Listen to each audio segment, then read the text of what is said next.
that's pretty much everything. P1 does mean that pass is a key item, and here we go. And it's also worth noting that sirens and coffins will not be found in shops.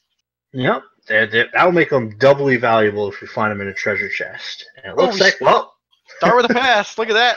All right, so pass means that the little shop or the little club in the back of the Troyan city that used to take you to just, little cafe, now takes you to Zeramis. Surprise! So these guys now have access to get to Zeramis anytime they want. So we're looking for the Crystal, and a few party members. Now we are looking at free lunch, so you might see character recruitment locations in the vanilla game. So you see some people probably hop straight to Mysidia, like we're seeing Pidge, Cassidy, and Sawney all do right now. Yep, and starting off with Yang and Kane means we got two pretty heavy hitters. Yang's going to be beneficial. Ooh, we see Edge in the Baron Inn. And our dupes already in Mysidia. Totally worthless trip.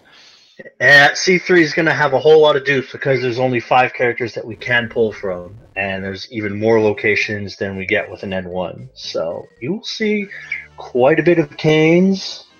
And apparently, as you mentioned, quite a bit of ninjas as well. Now, a benefit here to not having Cure 3s in shops, we have Yang, and Yang's HP gets pretty darn high. So the more he leveled, he'll be able to take a couple more hits from Zeromus there at the end.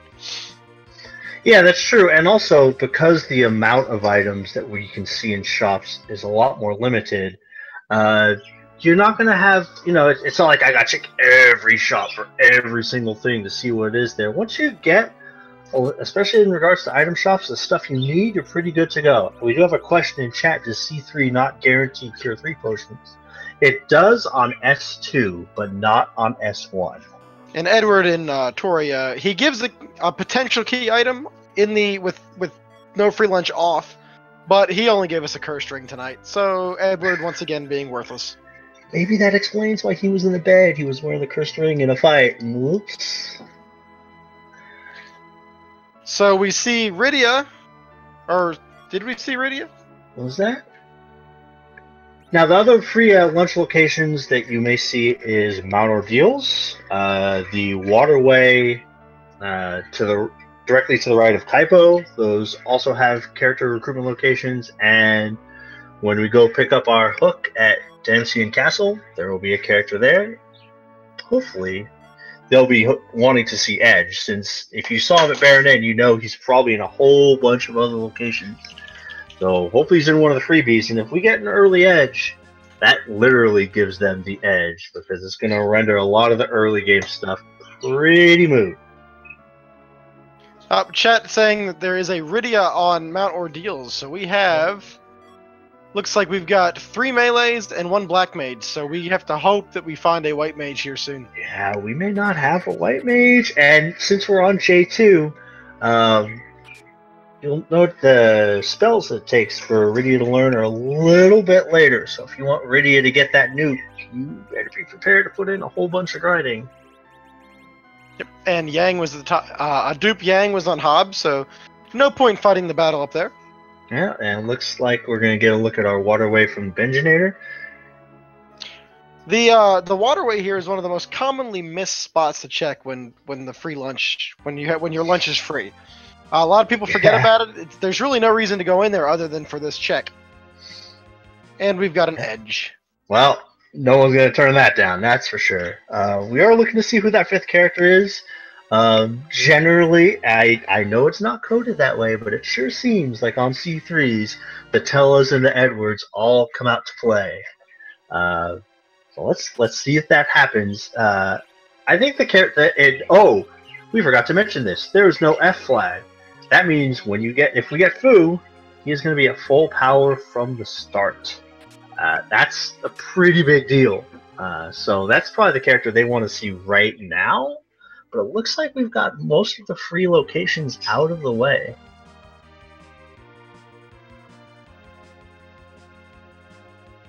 Now, the first immediate thing we're probably going to be looking at is what is our access to the underground? Are we going to get the magma key? That's what the runners want to see. That's immediate access. You go to Agart, drop the key down, poof, we're have Oh, underground we have access. Tella is our 5th character. He's Ah! resting. But Yep. personally, if with C3, of all the characters left over to be your 5th character, Tella can do a little bit of healing. So He could you'd do a rather little bit of healing, yeah. you'd He rather also see gives him us over oh, go Edwin. ahead. So I'm sorry. Yeah, that's true. I was going to say, he also gives us access to the D-Machine grind, if that's what the racers choose to do, because we may not see a whole lot of Sirens. So Tella's probably not the worst thing to have, but there's going to be issues when it comes to Zeramus, so let's see how these guys handle it.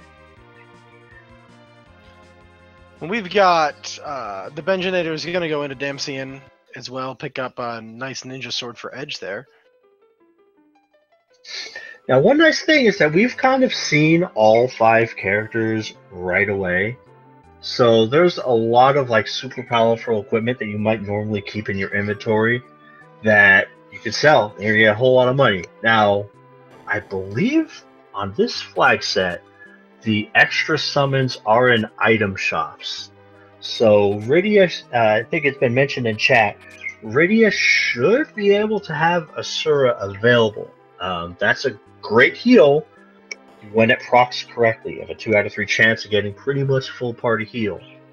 We have the spoon from Rubicon, or the element spot down at the Antline Cave. Cassidy looks like Cassidy wiped and or reset out of that fight. Yeah, I think we're going to see a lot of these. The main reason you would see people put off the Antline Cave would be not having exits, and now that we've seen a whole bunch of our party, we're not going to see the exit spell unless we get a Tella. We haven't picked one up yet. We've seen them, but we haven't picked one up.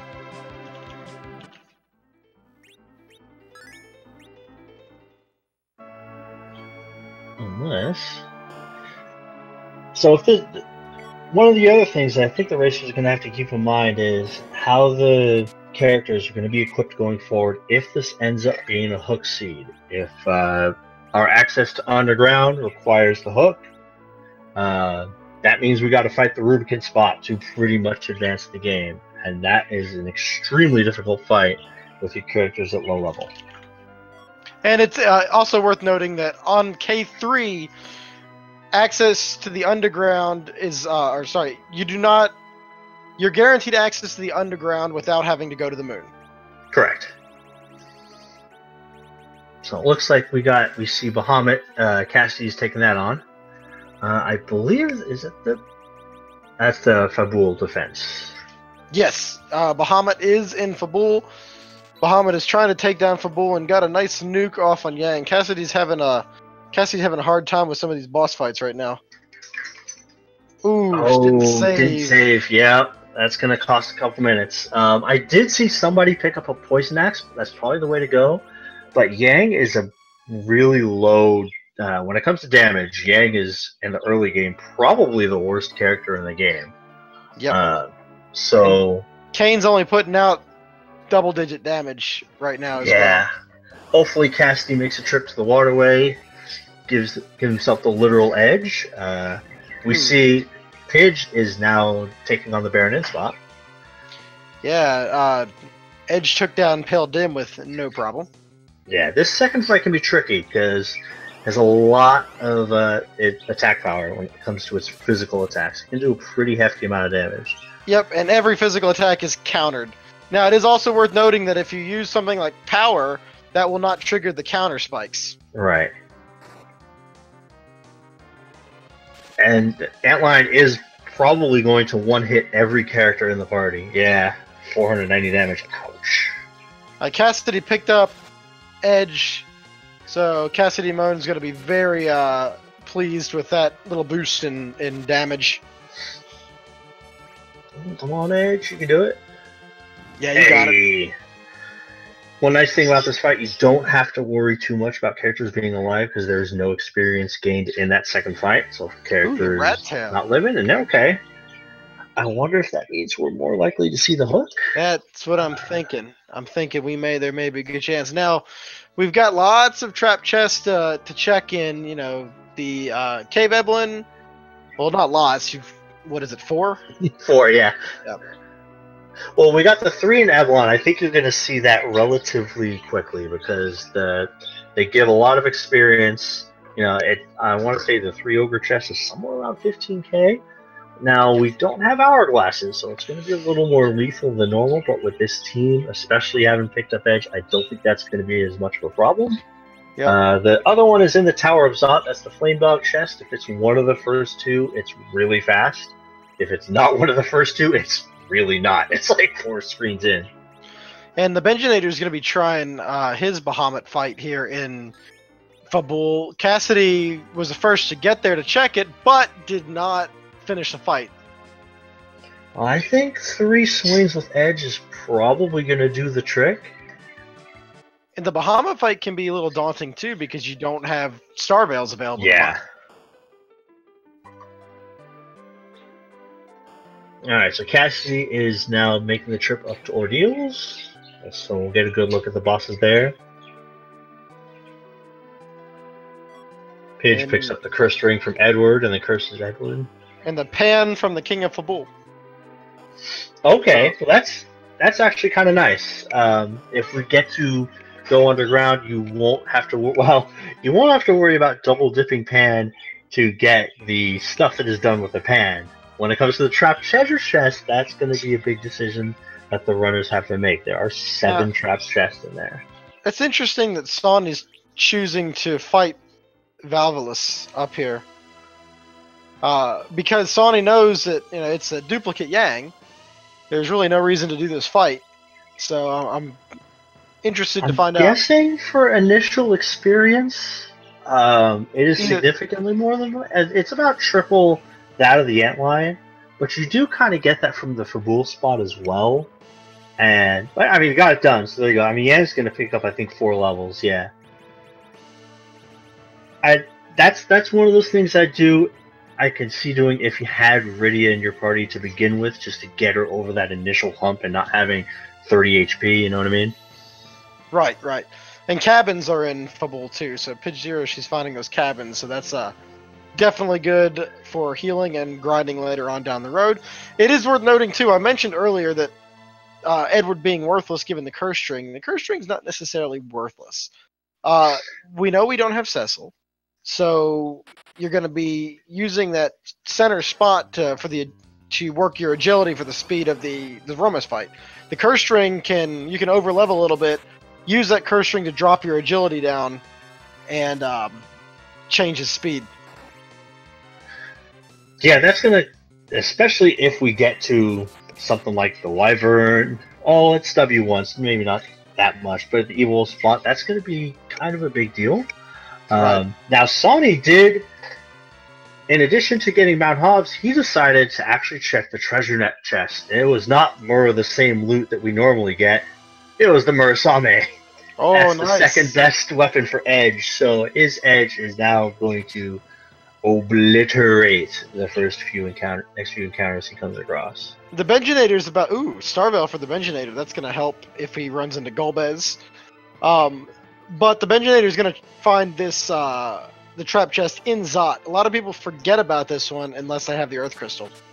The Flame Dog. Man, just from running these seeds as practice, I have had so many key items held onto by that puppy. And Cassidy's about to show us the key item at the top of Ordeals. A Protect Ring. Not great. Not a bad item, but definitely not worth running up Ordeals for. It'll be nice for Rydia to help her defense since her HP pool is, very low. But in regards to progression, that ain't it. Oh. So the Benjinator is going to soon show us what is being held by the Flame Dog. Edge making quick work of these enemies. Let's see, Flame Dog with the hook. Oh, the Berry Key. Okay. I think you're going to see him follow that right away. I think so too. Yep. especially the earlier you do that, if you think you're one of the first people who did that and you think that's the play to make that commitment and follow all that up, I would be surprised if Benjinator did not immediately go to Baron. And it's one, an extra character. Maybe we get that Teller we've always wanted for Christmas. Yep. Yeah, Edge shouldn't. It should be pretty easy with Edge. Getting Edge early makes all these stuff before you go underground vanilla fairly trivial. Yeah, if we did not have Edge, then damage output would have been a problem in that fight. I think with Edge, it's not going to be that much. Now, it could be a pretty nasty boss, though. Like, we don't have Wall, and if Golbez decides to be there... Well, actually, Golbez, if that has underground access, Golbez cannot be there. And, also, the Benjinator picked up a Star Veil while he was looking, so anything like that... Nice. Okay, that's going to come in handy, man. Since we don't have them in shops, those can be very valuable in several boss fights. So it looks like they're probably going to finish up their shopping spree at the moment. Check out all the rest of the shops. The Benjinator's going to do this Baron spot as well. I believe this gives the rat tail we saw from Pid Zero, so... Yeah, it's good routing too. You're already there, so you might as well see what you get. Unless it's the Magma Key, and we know it's not. I would be surprised if you didn't just continue all the way into Baron. Well, finding the rat tail, and when we did, it's really starting to make me think that it's going to be a hook seed. I've just got this feeling. Yeah, well, pretty much the only thing we've got left is the Evelyn chests. I think we've checked and this, whatever the Baron key happens to be. Right. And I think Pitch is making that play. Yeah, she's gonna go check out these chests here in Evelyn. These can be tricky fights. Very tricky, especially early on. Well, that glass helmet's going to help quite a bit. Just noticed when Pidge was equipping her characters that she did have the glass helmet, and while it has no magic defense, it is the best physical defense helmet in the game, I believe.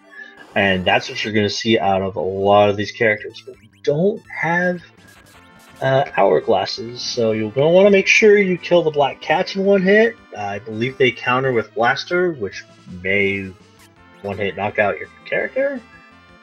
And Lamia is going to, she'll counter with Charm. And now we've got a confused monk. Oh, it didn't confuse Edge though. That would be rough. Yeah, that could end the fight right there.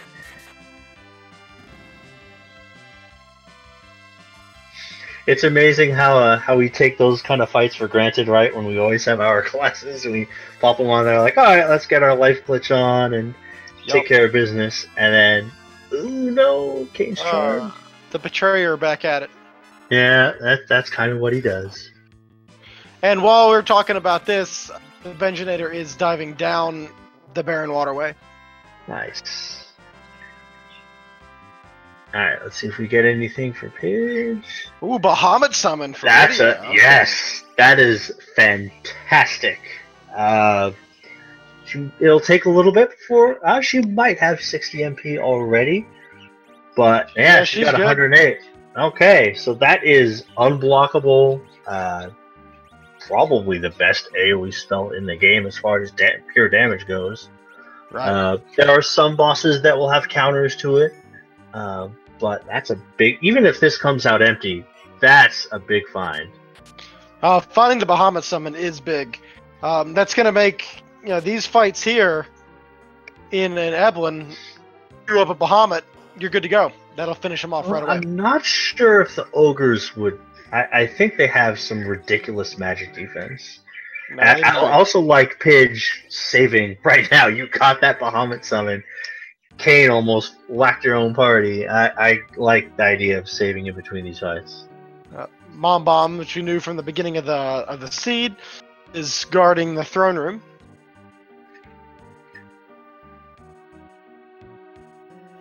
And Sonny up here fighting Mylon Z, using that Ashura summon, hoping that it wasn't going to be that. That's exactly what it was. Still, it's good to see that we have, a source of healing, albeit not terribly reliable, but a source of healing nonetheless. That was a big concern coming into this race. Is what is everybody gonna do if we ain't got no heals? But we got some, so it's good. And we're seeing Pidge here make use of that life glitch here, using her only coffin, take out a Mad Ogre and cast life on it to get the double experience. I like that play. As far as the enemies they see, or they're going to see immediately, that's as good as you're going to get to use that coffin on. Benjinator using Flame on the spread out Mom Bomb, showing how powerful Edge can be in the early game in this randomizer. Always great to see him early. Always fantastic. Was it Flame? Edge will show you how. Alright, so... The Benjinator is also good. I'm sorry. Oh, I was going to say, I've noticed that Benjinator also has a Crystal Ring and a Power Share. I've seen Zeus Gauntlets on other characters. We are pretty loaded already. Yes. Benjinator also, after finishing Baron, is going to have access to that Odin spot. So there's another potential key item. I don't think that can have underground access. It can be an important key item for sure, but for the immediate purposes of going underground, I don't think that can be it. Let's see though. It looks like the D-Loners were trying to stage a coup, take over Baron, as D-Lunars are wont to do. And Pidge Zero leaving Evelyn looks like she came up fairly empty, other than that Bahamut summon. Or maybe yeah, she's got one more fight.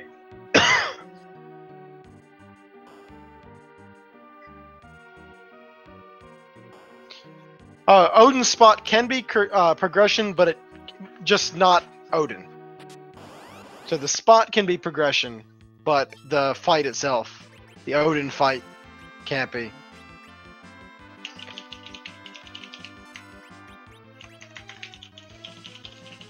Alright, so actually we see Cassidy is making the Evelyn play as well. So if there's something here, we're going to have two runners that are going to pick it up right away. D-Lunars, man, not having that Asura heal was almost a significant issue for Benjinator, but he got through it. Let's see what we get. Edge just said, forget it, and chucked a light sword right at him. I think it was a lightsaber. And there's Tella. There's the spoony old man. Fantastic. Well, we're gonna see what the character is. I don't remember if Benjinator has done Mount Ordeals, knowing that you are stuck with Tella and he's gonna have to fulfill a significant role in this game. I kind of think if he hasn't done it, he's gonna go do Ordeals right away. Unless we see him have it. And that'll make our runners feel a lot better about doing that Ordeals play. Yeah, you get a Protect Ring out of it, but at least you filled out Tella's spell set. Yeah, that's a very good point. Sometimes if you finish Ordeals and it doesn't pan out, you're like, well, I just wasted 3 minutes. What am I going to do? But then you get Tella and you're like, okay, I was going to do this anyway. I knew that was going to happen. Ooh, I did not see the item from Baron. It went by too quick for me. That was the crystal. The crystal. Oh, man. Okay. So technically, we're in grind and go mode. 23 minutes in. Where have I seen this before? I know, every time we commentate together, this happens. But there's not an easy answer as far as getting our party up to a good enough level to actually beat Zeramis. Right. And we see Pidge picked up the magma key, and this... Normally, I would say this could be almost an exact replay is that you take the magma key and fall down the rabbit hole of stuff you don't need. Yep. But... Well, I don't see any of our other runners. If anyone doing Eblin's going to find that magma key and dive straight down under there, no one's going to go check that flame dog chest right away. Right. At least if it were me, I would not. So Benjinator doing that just on a whim was a great play for him. Now, is he going to go to Eblin and checking those chests for some stuff? Maybe, if he finds the magma key. He's got one Siren, I think, so he can get one Grunt fight down. He's also going to want to do Ordeals to get Tele spell set, which is what he's doing now. Yeah, that's going to unlock Weak, and that's going to would give him the D Machine grind if we had access to the moon. I just remembered we got the past, not the Darkness Crystal. So I think he's going to continue on and try to find a way to either, get a Darkness Crystal as far as a grind goes. Because, I mean, there's no real other way to get your parties up to level 50 or so that we need. Yep, and Benjinator picked up his Rydia. Chat brings up a good point, too, that if you have that one Siren and you want to make that Siren count, the best place to do that is the double King Ryu grind on the moon. And that's 90. Well, I doubt we're going to see 10 key items at this point, but if you did, that would be 180k experience, and that's quite a bit. I also highly doubt we're going to see any of our runners go that route, because in order to get access to the moon, we're going to need Darkness Crystal. With Tela, we'll just do the D Machine grind. Yeah, we need. Yeah, good point. That's. Oh yeah, there's okay. Let's see. Yeah.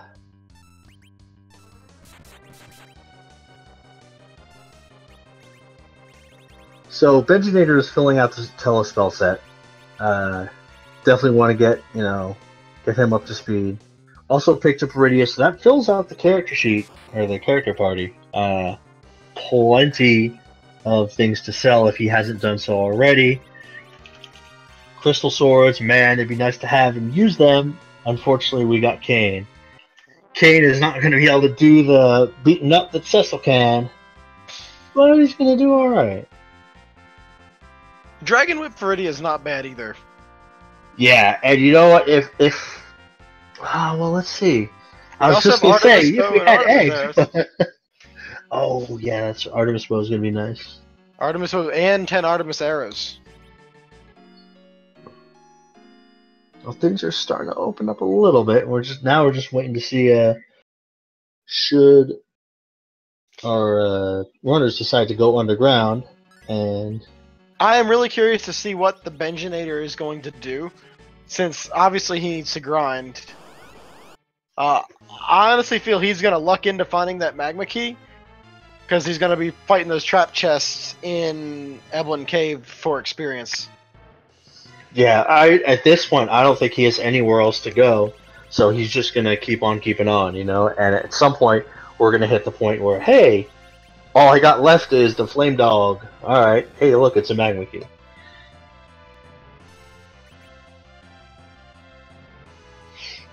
I don't know if he has picked up... No, he has not picked up Assure yet. That should be assured in our shops. We'll see if he finds them.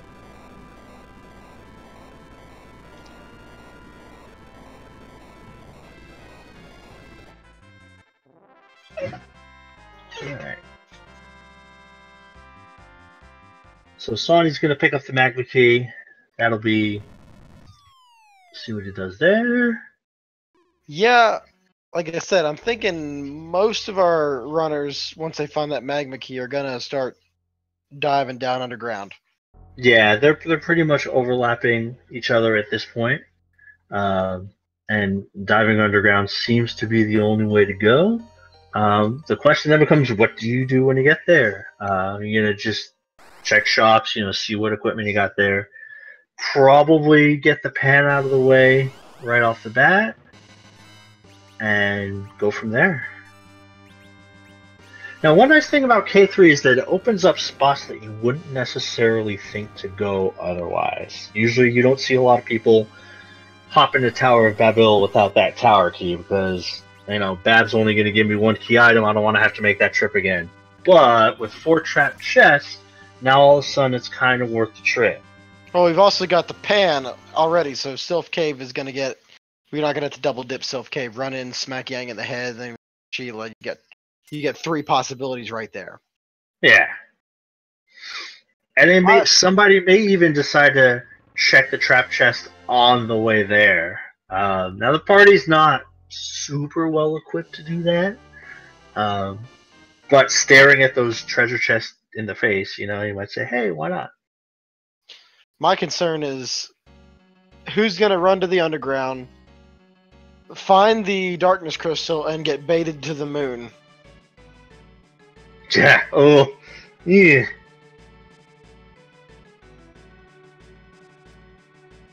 Well, Staleman is giving Cassidy a little bit of issues. Kane's sleeping on the job. He must have too much turkey. I know I did. Oh, yes. Alright, so looks like we're wrapping up. Sonny's playing my favorite side quest, Item Fantasy 4, trying to fill out his, clean up his inventory a little bit. And that's one of the, with this game, with the limited inventory, this is what kind of makes it a little more of a challenge, and is managing that inventory. You can't just pick up every little thing and hang on to it. Yeah, that's a great point. K3, you're going to be opening up a ton of chests, and while it's nice at C3, knowing our party right off the bat, that we'll be able to sell a lot of stuff, that doesn't stop your inventory from getting super cluttered and having all that old pocket change and caps and leather helmets and prisoner shirts that you want to get rid of and just go away. And then you're stuck on that item screen. Oh, the Benjinator's about to find this magma key. Nice, okay. Cassidy's going down to the moon. Down to the underground. Down to the moon. What am I talking about? Cassidy's going to open up the underground. Cool, we're going to get to see what looks like our first look. I think you were right in that you're going to see Cassidy just immediately head to the Sylph Cave, bop Yang over the head, see what the Sylphs reward us for that. Well, a lot of people avoid, just like you were saying, avoiding Tower of Babel if you don't have Tower Key. A lot of people avoid Sylph Cave when they don't have the pan, because it's not that much time, but it is a waste of time if you don't have it. Yeah, and on a K3, I feel like there's so many treasure chests in there that a lot of times people won't want to make that commitment to do all the chests. So you kind of tell yourself, I'm going to double dip that anyway. I'll get the item, but I'm not going to get all the trap chests because there's 7 of them.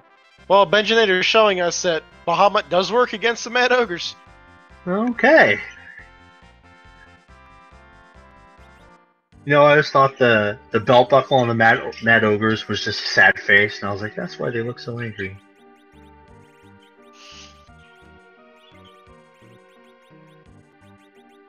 Alright, so Cassidy decided to hit up Fey March first, whereas Pidge, she is heading to the Sylph Cave. Straight to smack Yang in the head, yep.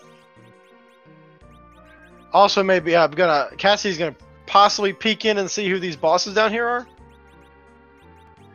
Hey, Cure 2s. Yeah.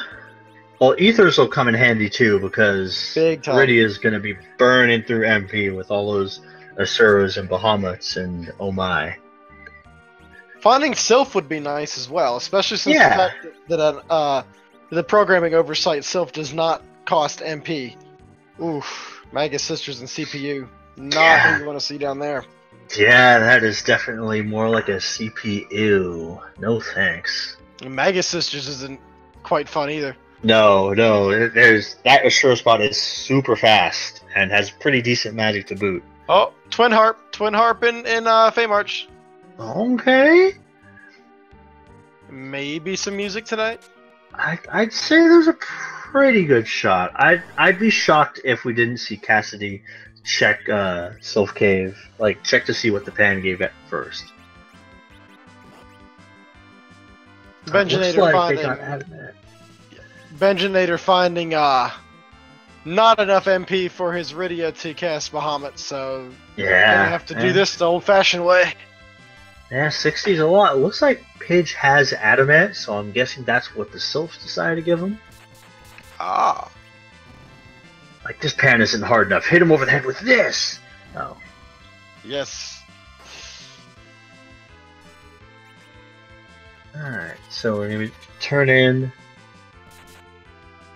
Oh, did Pidge already turn that in? Alright.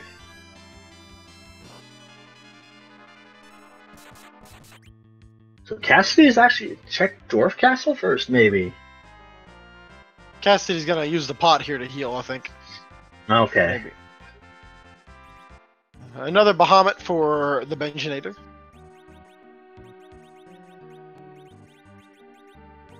This is another flag set that you wish glitches were on, because underflowing Tella right now would be nice. Yeah, but that's true.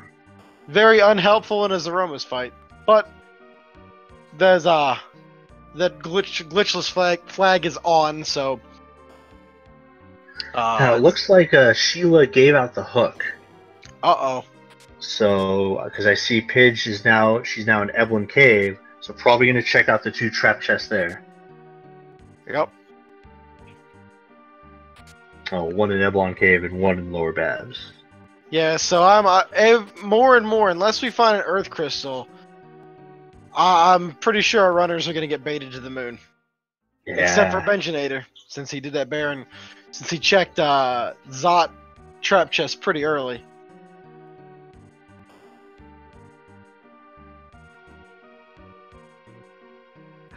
Alright, so Cassidy's checking out Sylph Cave. Looks like Benjinator's gonna grab his Magma Key any second. And Sonny and Pidge are both gonna give us a look at what the bosses are in the Dwarf Castle. Oh boy. I'm sorry, Sonny is. Pidge is still in Emerald Cave. That's a freebie. Nice. Well, not as free without an hourglass, but free nonetheless. Pretty easy nonetheless. Well, Pidge picked up an hourglass in the Eblin Cave, which doesn't help Sonny right now, but having one in your inventory is helpful. Is definitely helpful to have. Yeah. Lunar staff, that'll be nice.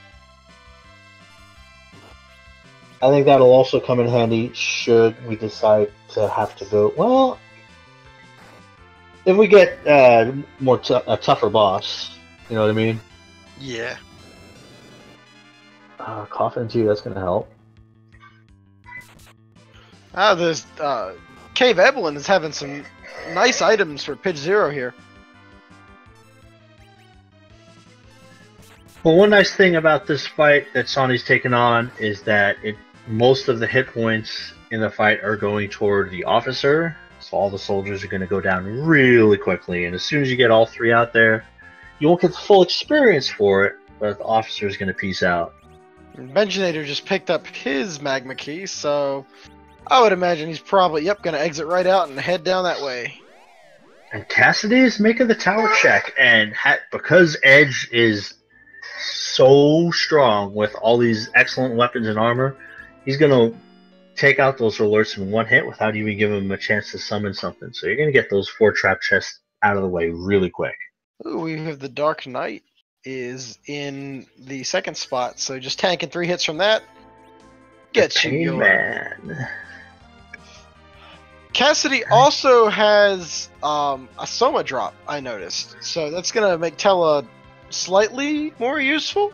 Yeah, it's going to unlock Meteo, and, when you only have 90 MP, 10 more, that's quite a bit more. Uh-oh. Oh, you'll be fine, Oh, yeah, there you go. Okay, yeah, I saw that. Yeah, I turned over and saw 3 characters down, like, oh, is Justice really not the only right in the world? I don't know.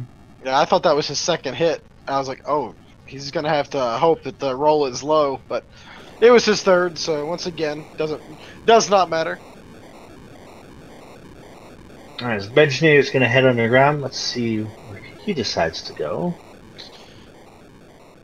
Well, we can all be very happy that this is not a hook seed, because Yang would be in the Rubicon spot, which would not be fun.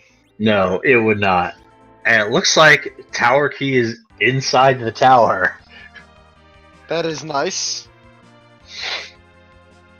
That's always a good sign if you're making that play early, because a lot, like we had mentioned earlier, on a K3, having those trap chests puts Babs a little more in play. But you'll still get some people who'll say, I don't want to have to go there twice. I don't want to go there until I get the Tower Key. Well, you're going to be waiting quite a while. The Tower Key is inside the tower. The Dwarf Castle gave us a diamond something. So, I cannot Oh tell. boy. So, not worth anything really. No. Well, let's see. I think at this point, I highly doubt the summon monsters bosses are in play.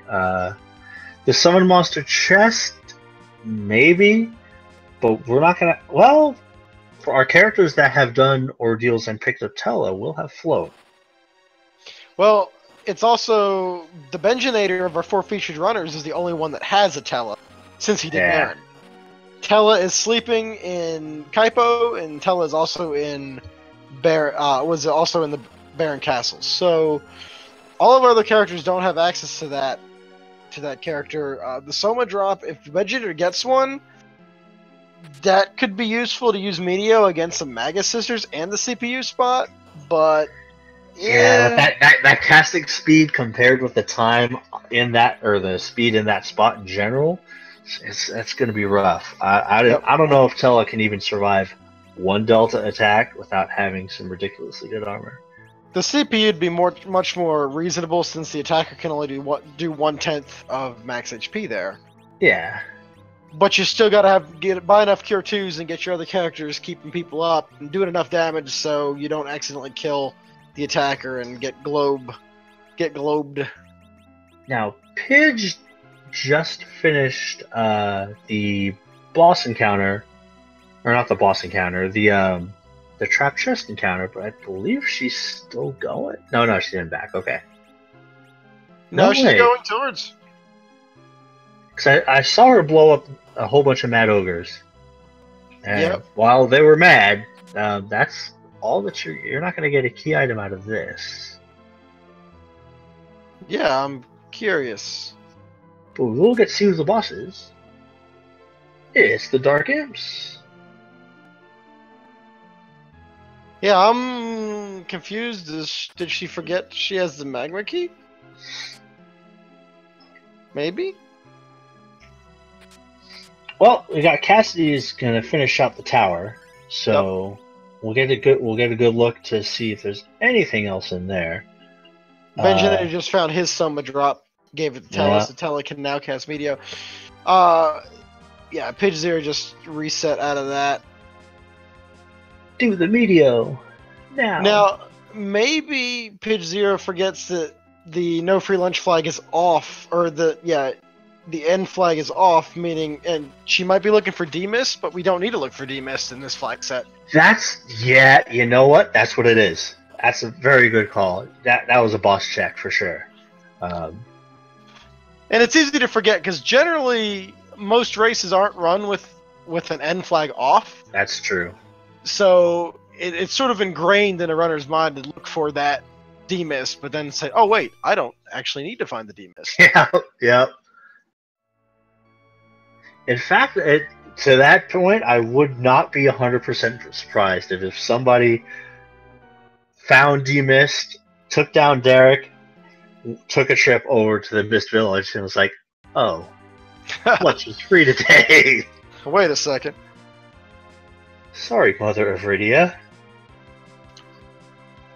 So it looks like we still have the trap chest underground. We still have the rat tail to kind of. Now I think we've only had one person pick up the hook. That would be Pidge. So I wonder. Benjinator's about to get it. There you go. And Cassidy's at the top of. Uh-oh. Well, it is W1. So. Or W2, Uh-oh. I'm sorry. Ooh, okay, so it didn't hit everybody, but it hit the one person you didn't want it to hit. So W2 means the Mega Nuke gets replaced with something that might be worse, usually not. In this case, it was Gaze, which confused Edge, and, well, Edge hits pretty hard. Rydia's doing some good damage with that Dragon Whip equipped, but I don't know. Now the nukes are going to start coming. Yeah. Reset, yep. Sonny's going to be going into the Sylph Cave right now. It looks like Sonny is going to be looking for some trap chest here. Sorcerer Robe, that'd be good for Tella when he gets Tella, and for Rydia right now as well. Cassie's gonna try this fight again. That was just really bad luck having Edge. Yeah, you don't want to get hit. Mm. And this spot has a pretty fair amount of HP, so I feel like even if you get past the gazing, that the nuke train is still gonna keep on chugging. It's gonna try to get. Let's see. Okay, the betrayer. Hey, Kane attacking our own party. This has never happened ever. Okay, so the Benjinator now has the rat tail. Oh, and it had the Luca key. Okay. And, that's what I meant, the Luca key. And I believe he has 10 key items now. Oh, that's right. Let's see. So, door grind. Yeah. Yep. There he goes. Well, yep. Do you, at this point, you know Darkness Crystal has to be nearby. Right. You're running out of spots. Right. D-Machine Grind is still probably more efficient enough that if you think you're low on spots, maybe you try to get that Darkness Crystal right away and hit up the D-Machine, as opposed to, oh my god, I saw the price of elixirs. As opposed to going to the Luca key and hitting up a whole bunch of trapdoors, dealing with it getting off its insta-death spell, and probably still not quite being, well, they'll be right around where they want to be with Zeramis if they did all the doors, I think. Cassidy noped out of that Wyvern fight again, and he said, you know what, not worth it, and is going to take off out of the tower, see what he gets from the tower key. Well, if that has the Darkness Crystal, though, things could be interesting. That's where, like you mentioned earlier, that Cursed Ring can come into play. Big time. Not quite as important because you're not reflecting anything, but if it's going too quick for you, it can speed up your party members that are not named Tella. Yep. And because Rydia is going to be a huge source of damage there that is usually at a relatively low agility, might help out. Now, I believe in the P1 flag, the pass is counted as a key item. Yes. So he does. So Benjinator does have 10. So the door grinds. He's got plenty of life potions. Life potions are available for sale. I see 10 in his save screen. They're available to sell in the Dwarven Castle. So all he's got to do is get through these doors that just cast Disrupt. I think he's got one or two sirens. Looks like he's going to burn get the use of the siren right now. That's going to be a quick 68 times 2 math. 136k. No, it's 32 times 2. It's 64. 64. Shows what I know.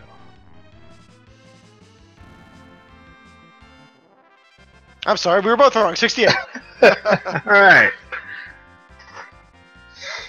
But yeah, I like that, getting that out of the way. That's also going to help because if you want to avoid that disrupt attack by the trapdoors, you want to have your characters as strong as you possibly can to try to take them out. Otherwise, the Chim Chimera shows up, and that can blaze it all over your party. Yeah, you want to take the door down before. Definitely take the door down before he summons that. But the only upside of the Chimera is, or the Chimera, how you pronounce it, he gives you 70,000 experience with 10 key items. So that is good. It's 62,000 with the 10 key items for the door alone, but 62,000 is more than enough. I used to always call them chimeras because in Final Fantasy 1 there was also a boss or an enemy named a Chimera, I think. I was like, oh, okay. Pitch Zero fighting the Pain Man. So right now, currently, the Benjinator is the only one that is fairly in pretty much go mode. He looked for a couple good items in Dwarf Castle, but really didn't found anything. Lots of chests here to open. Yeah, and he got his 10, and we were kind of wondering whether or not that would come into play, even though we hit, at 2 minutes or 20 minutes or something like that. the ability to head to Zeramis. So let's see. Now, is he going to be able to... he's not going to avoid one disrupt. You can get that life up, you'll get an attack from Edge. Edge is doing lots of damage. This will probably kill him. Yeah. Nice. Okay, good. So he's only having to deal with one, and he's avoiding the monster appearing.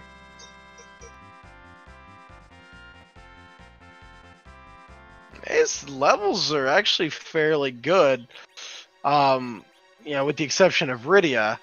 You're going to want to try to get Rydia to that nuke, or get her tossed in some curing items. Yeah, and at J2, it's going to take a while. 55, I believe. I think it's 55, and her XP table is already the worst in the game. So, I don't think all... Well, we'll see. Before I take a guess. I want to say I don't think the trapdoors will be enough. Oh, it'll be tight. Yeah. Cassidy's going to turn in his rat tail to find a Luca key. And then this time, we'll probably see Cassidy go door to door as well. Cassidy will also maybe look for the... I would imagine grinding on doors now, once you get 10 key items, would be a good idea. Except they don't have their 5th character yet. Benchinator is the only one of our featured runners that has 5 characters, so they know it's Tella. They also know Tella is going to be their only source of healing. Yeah, that's a good point. They might still try to just get that 5th character. I think the Benchinator quite an advantage. Oh, that is nice. I missed that from page 0 when she went down that way. I do wonder if, granted, I want to say she learns Quack at somewhere in the upper 40s, but if you get Rydia to around 48 and she learns Quack, does it become more efficient to try to take out Sylph Cave Trap Chest? Because she can finish them all. Well, she got Bahamut, if you wanted to go that route. Yes. Because, I mean, at 10 key items, I think those encounters are going to give you around 40 to 60k experience. They're pretty good. And if you find the Darkness Crystal, even better.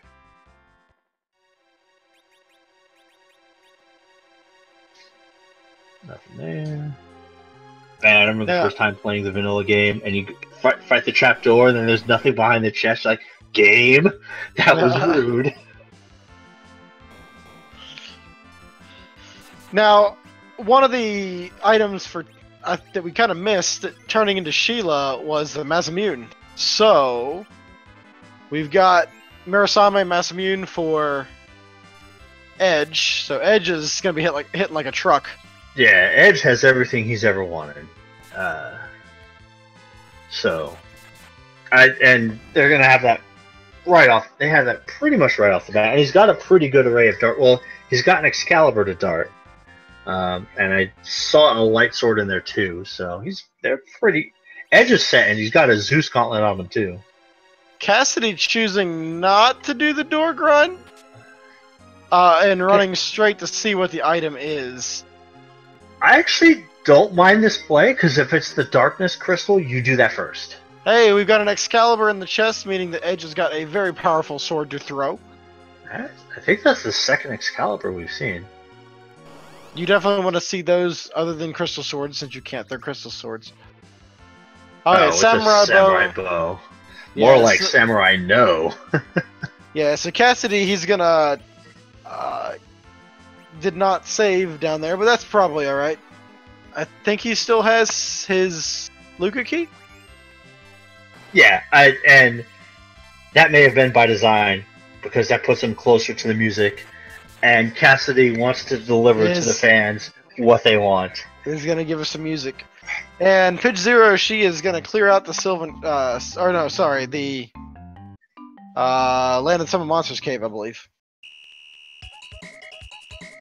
Yes, get that music ready. See what we get. I didn't see what the item was from pitch 0. I did not either. Doesn't look like a key item. No. I was too engulfed in music hype. Oh yeah. So Pidge is gonna probably check to see what the monsters are as well. Pick up that twin harp. Oh boy, item fantasy 4. Yep. I doubt we see Cassidy pick up any chest here. Oh yeah. He's probably gonna run straight in. Cassidy has the Earth Crystal? I did not see where that came from. Alright, so. The Earth Crystal? Yeah, I didn't see that either. So we're going to go ahead and get this fight over with. Unfortunately, we don't have kamikazes, so we might have to sit through me attack you. Okay, the Earth Crystal was from the cannon room. Nice, okay. So, Smape D is our wonderful tracker tonight. Thank you, Smape D, for keeping us on our toes there. he's the best. So that's actually kind of a that's going to help because you had mentioned before, finding that fifth character, especially when you know it's one of the few sources of heals that you're going to have, might be a priority, and it is the way to demachine grind as well. So you want that Tella. You gotta have that Tella. Earth Crystal has 2 spots. Yes. But it's music time, so let's see what we get. Alright.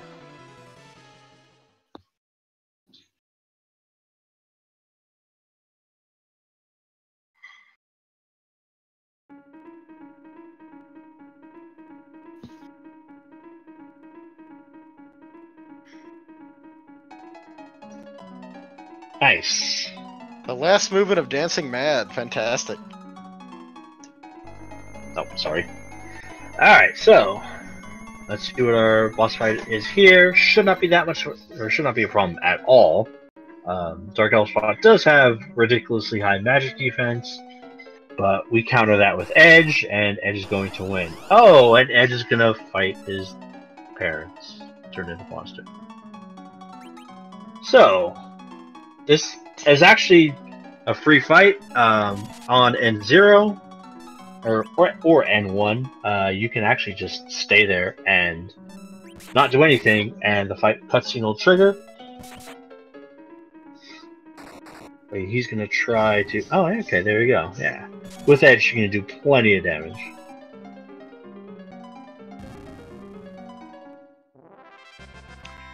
Oh, and the fight ended with my favorite part of the last movement of Dancing Mad, with a little quote, the Kefka's theme in there. But it ended. He was just too powerful. We're gonna see a full moon. Well, it was a full moon out last night. It was, music made it worth it. At least we got to hear music. Well, Sony finds a Cure 3, and any Cure 3 is a great Cure 3 at this point. Yes, absolutely, yeah.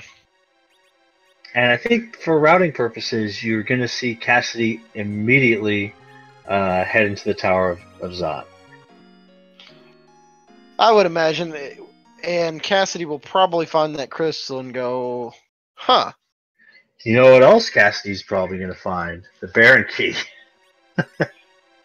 Oh, and that's right. That's what I meant. Cassidy, 1, 2, 3, 4, 5, 6, 7, 8, 9. So Cassidy's going to be at 10, regardless whether or not this pays off, provided that he checks the Flame Drop chest. But he might not check it. Oh no. Yes, I apologize. The item in the chest up here is Baron Key. No, check the chest. Okay. All right. Well, if Tella is one of these 2 spots, it's not a big deal. Or if it has the Sand Ruby. But if not, I'm not sure Cassidy's going to want to come back to get the chest, unless it is the absolute last thing. Oh, never mind. Okay. So Cassidy just... Oh, wow, okay. Cassidy knew. Not going to check those first 2. Fair enough. And there's the Flame Dog.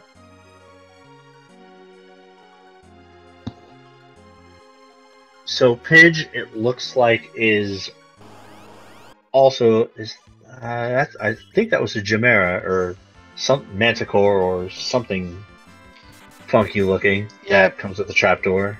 Pidge has decided to do the trapdoor grind without a fifth character, and Benjinators is getting up there.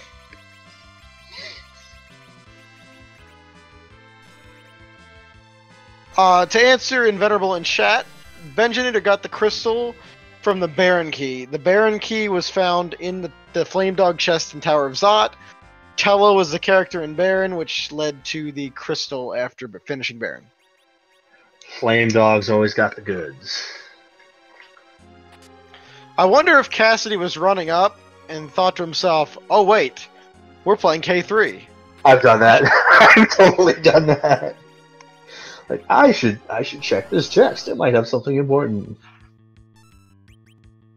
And you know what's nice about this is that the when they finish the Baron Key or the Tower of Zot, it's gonna leave them right in front of Baron. So you're just gonna head right in, and it's perfect routing wise. Yeah, I think Cassidy is gonna be probably doing the same thing that Benjinator is doing. But it also looks like we're not gonna see anybody. Well, Cassidy and Sonny can still make that decision, but do they try to find the Darkness Crystal and hope the efficiency of a D-Machine grind outclasses doing door-to-door sales? It depends, because currently no one's climbed tower. You know, Cassidy climbing tower was a good call for him because he found tower key in the trap chest, which a lot of, like you said before, a lot of people will avoid tower if they don't have that tower key. Yeah, I think the only thing we haven't seen the warrior chest, if I remember right. We did. I don't think that we did. Okay, and we haven't seen the Sylph Cave trap chest, and that's got to be where the Darkness Crystal is. Unless it's up here at Zot. Yeah, that's right. Boy, that would be huge for if you have the Darkness Crystal, then you're still gonna do Baron Key, and you pick up Tella even if he ain't up there. Yeah, if this is the Darkness Crystal, this is huge for Cassidy. Right. Well, I would worry is would Cassidy forego Baron? I wouldn't think so, but I think if Cassidy has checked Kaipo and seen Tella there, oof. I think you might still try to make that play. Since you're well, it doesn't matter. Hey, look, Tella's being held captive. Yeah. Well, Sonny just showed us that if you attack a wyvern with a mega nuke, he will counter with a mega nuke right back. Yep, and it ain't gonna be what he replaced with. It's not double gaze. Alright, so I would imagine we see Cassidy head straight into the Baron Castle. Well, after dealing with this pesky fire fiend.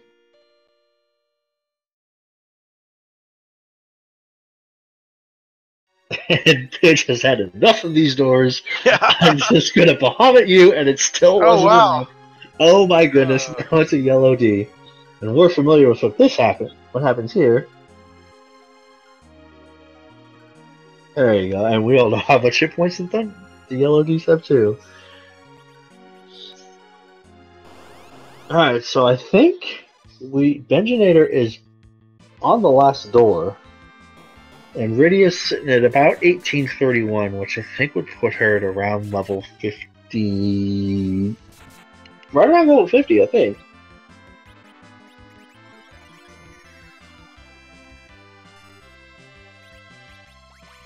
Oh yeah, you might be right. If Rydia has that heroin robe on, that's gonna significantly nerf the magic damage. Right. Let's see what we get. Is it Darkness Crystal? It is. Oh boy! Alright, so DX Machina is on the table for Cassidy. But is Cassidy gonna run into Baron and Find the crystal. Run in to find the crystal. Okay, you Yep. did. Yep. Okay. Ah, I was really hoping he was not going to get baited. Yeah, and I think we're gonna see a couple runners who end up doing. Oh, hey, look, a crystal sword. Be nice if we had a paladin who could use that. Cassidy's running all the way through. We see Bygone at the evil wall spot. Yeah. Could be tricky because of the speed. You got 3 potential physical attackers, but Radius Bahamut is gonna turn this into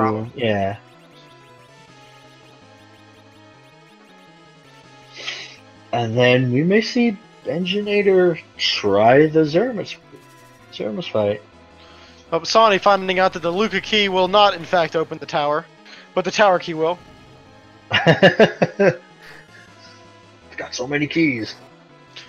Sonny's probably going to be following the same path that Cassidy went. Now that Sonny's climbing tower is just finished Kanyatso in the cannon room. So we'll find that Earth Crystal and we'll probably head up Zot. Yeah, so even if you make the early Earth Crystal play or the early Zot play to go for the Flame Doggy, that's great. But if you also decide to make the tower play, you're gonna get pushed there kind of regardless. You know, I honestly think the Benjinator might have caused himself a little undue stress. Yeah, by finding that early? Yeah. You might be right. Saying, hey, wait a second, what do I do now? And that's totally a thing. Like, if you are super early in a scene and you're unprepared and all of a sudden the end game is open to you and you're like, what do I do? If you saw the seed on the marathon last night, the second run, it was go mode right away. Yep. And Benjinator got a lot of experience from that Luca cave. Spent a lot of time in there, but a good chunk of experience. And this is a K3 seed that does not require ever having to go to the moon. Yeah, and well, at least most of our runners know that. They don't all know. They may not. Well, there's always the possibility, like you said, if they went to Zot before having the Earth Crystal, you could get baited into the moon. And it's not just the 6 bosses; it's the 6 bosses and the 9 trap chests there.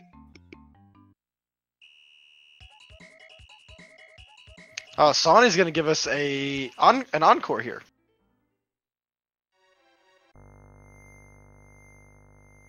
Wait. Sonny did pick up the Earth Crystal, correct? Yes. Okay. Yeah, I believe Sonny did. Alright, so Cassidy should pick up the crystal after the next fight. Cassidy's... Unless Cassidy decides to peek the Odin spot, which I wouldn't. Don't do that. I've seen some people do it. Especially if you pick up the Baron Key, like, super late. Yeah. Like, you're already there in the castle, you may as well do it. But, yeah, we're not going to see that here. Instead, we're going to find out D-Loners are trying to take over Baron Kingdom. Benjinator is frantically looking around for items that might help him.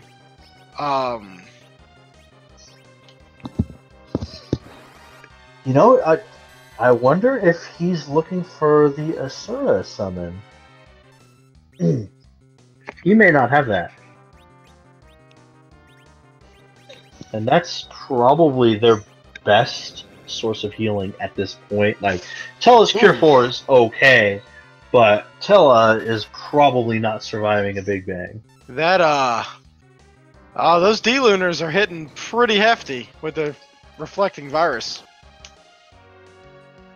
Yeah, it's very tempting sometimes to say, oh, I've got, excellent characters, I can just truck through this. And then they surprise you with how quick they decide to chuck those viri at you.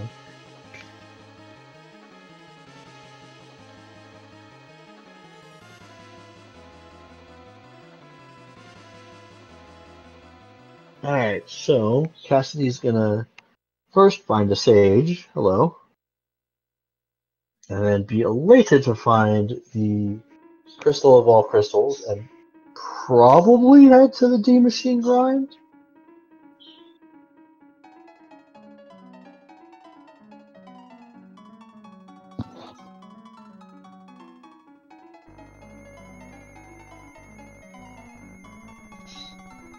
And Pidge is making that tower play now, so Pidge is probably gonna end up heading down that same chain, tower to Baron, or tower to Zot. Hey, look, I'm here at Baron. Might as well do it. Yeah.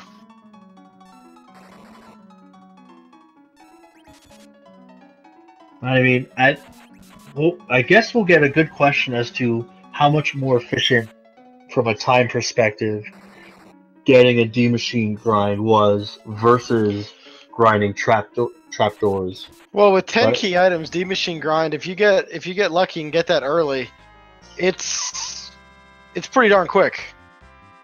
Yeah, and if you want to over level a character like Rydia, where you're like, I might want her to be at around level 60, so I don't have to worry about whether or not she's going to survive a big bang. I think it's much easier to do with a D Machine grind as opposed to, like, say, egg grinding, where 5 minutes in you're like, oh, do I stop now? Do I keep going? I don't know. Right. That's probably why a lot of people, when they first do the D Machine grind, myself included, tend to level themselves just a little bit. Oh yeah. All right, Benji, I think is heading, maybe heading to Zeramus, or is it just checking the shops? Yeah. I hope Engineer. He was checking agilities. I'm hoping he would remember that cursed string if he needs to use that, because he does have that cursed string that would drop.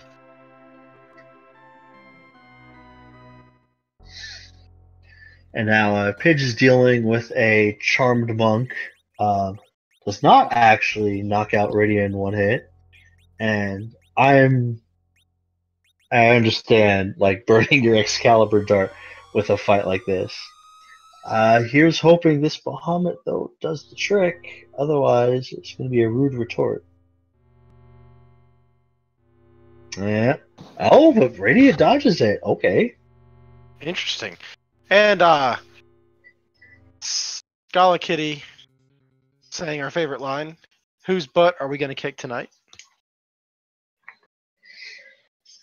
Let's see, maybe I wonder which of the amazing sprites are we going to see this time? Like a turkey. Turkey must. I do believe Scala Kitty has submitted over 300 sprite designs for Zeromus in the free enterprise. And every single one absolutely amazing. Alright, so let's see how this plays out. Gonna be reliant on Rydia Asura, and that's gonna be fine until they aren't. If it sounds cliche, but as soon as we get that first missed Asura, and what do we got? I believe that's from World of Final Fantasy. That would be the Ramu, Shiva, and Ifrit from World of Final Fantasy. Yeah, oh, interesting. Very cool.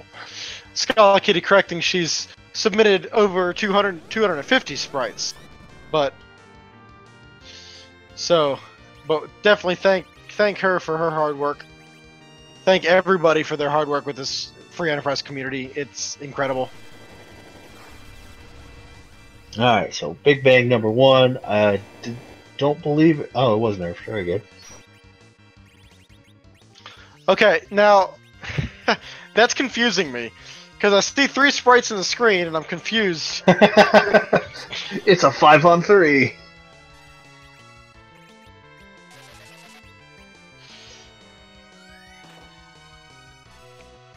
I don't believe he has a shirt for this fight. I don't think so. But the damage is high. Damage is high. Can we get a cure? We got a cure 4 off here. Alright, so I think might be thinking try to nerf every single Big Bang at this point. I think he's gonna try to do that.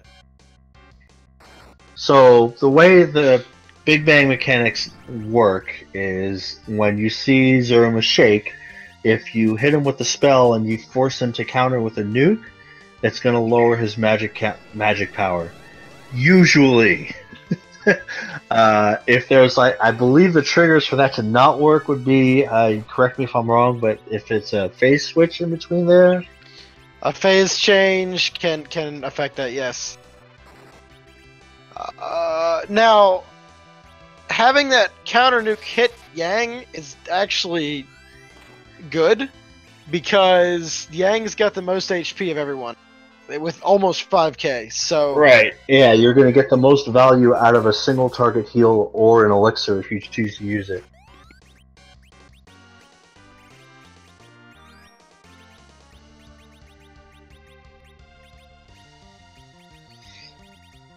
Sonny's probably gonna go the same path that Pidge Zero and Cassidy are gonna go. I would imagine their routing is Tower, then Zot, then Tower, then Zot, then Baron, D Machine Grind, Zeromus. Yep. Now, we don't actually have any finishers yet on the IRC channel, so if Benjinator gets this done, we could see first place. Let's do it, man. Come on. I'm rooting for you. The physical damage is high. Uh-oh. I don't think this is nerfed. I don't think it's nerfed either. It is Oh, nerfed. it was! Fantastic. Everybody had survived. But Edge is down.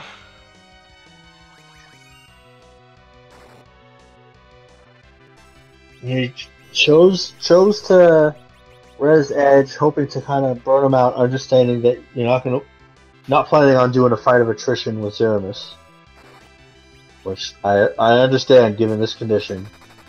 And then the other thing is Teller gonna get a cure 4 off? Oh, we're in Meteor We Phase. got Meteor Phase, but this might take out 2 characters. Ooh. No, okay. We're fine, I think. We need an area heal in the worst way.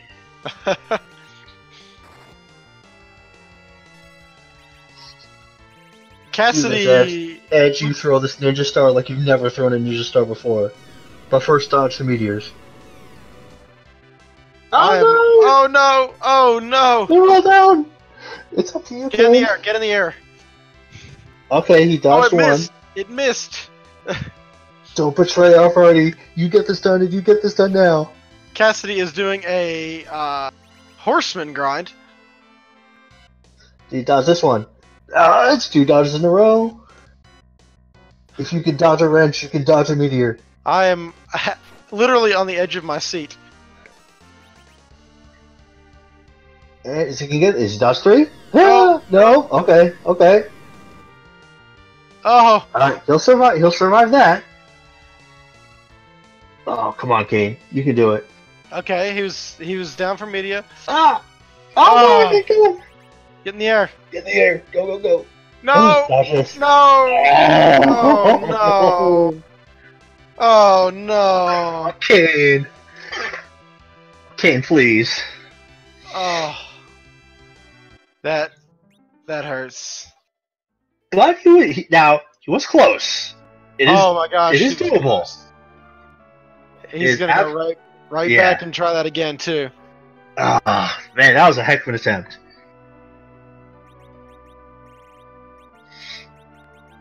Well, for viewers, that certainly was exciting.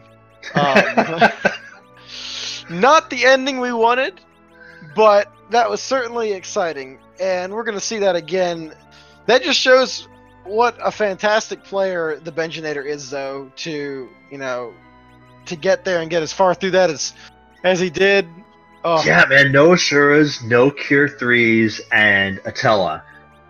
I mean, that sounds like an horror movie of a fight. And he got to that video phase fast. Yeah, he got to the video phase right away. So, and at least amongst our 4 featured runners, nobody else is even on the Z fight. No. Cassidy's still trying to set it. Looks like might be wrapping up. No, Cassidy's still around level 39. That ain't gonna cut it. So yeah, Cassidy was trying the D machine grind. There are the Searcher and 2 Beamers can have 2 possible summons from the Searcher. One is the D machine, which is ideal, what we want. The second is the Horseman, and the Cassidy was fighting the Horseman, and personally, I would have reset and not worried about it. Yeah, but if you hit that go mode, you're like, oh, I can get it done now. I understand. Oh well, this might be the fight here. This could be it. You don't know unless you're using a chart. And Invenerable, shout out to Invenerable, has made a great video showcasing the strategy of the D machine, of finding the D machine fight, how to use the chart and everything. So if you're curious and want to learn, check out his video. All right. Double. It's very appropriate with the boss happening too on the lower left.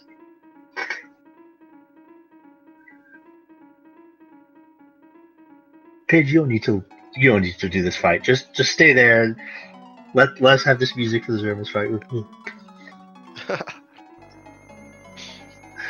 Oh, it's a Horseman up top. Bummer.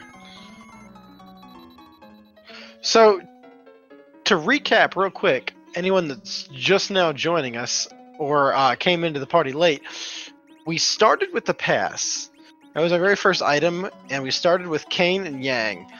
Our C3 5 characters, Yang, Rydia, Kane, Tella, and Edge. The crystal was held in the Baron Castle after fighting whoever was in the throne room. The Benjinator found that pretty early after finding the Baron key in the trap chest in the Tower of Zot. Oh, the second Zeroma's fight did not go very well for a Benjinator.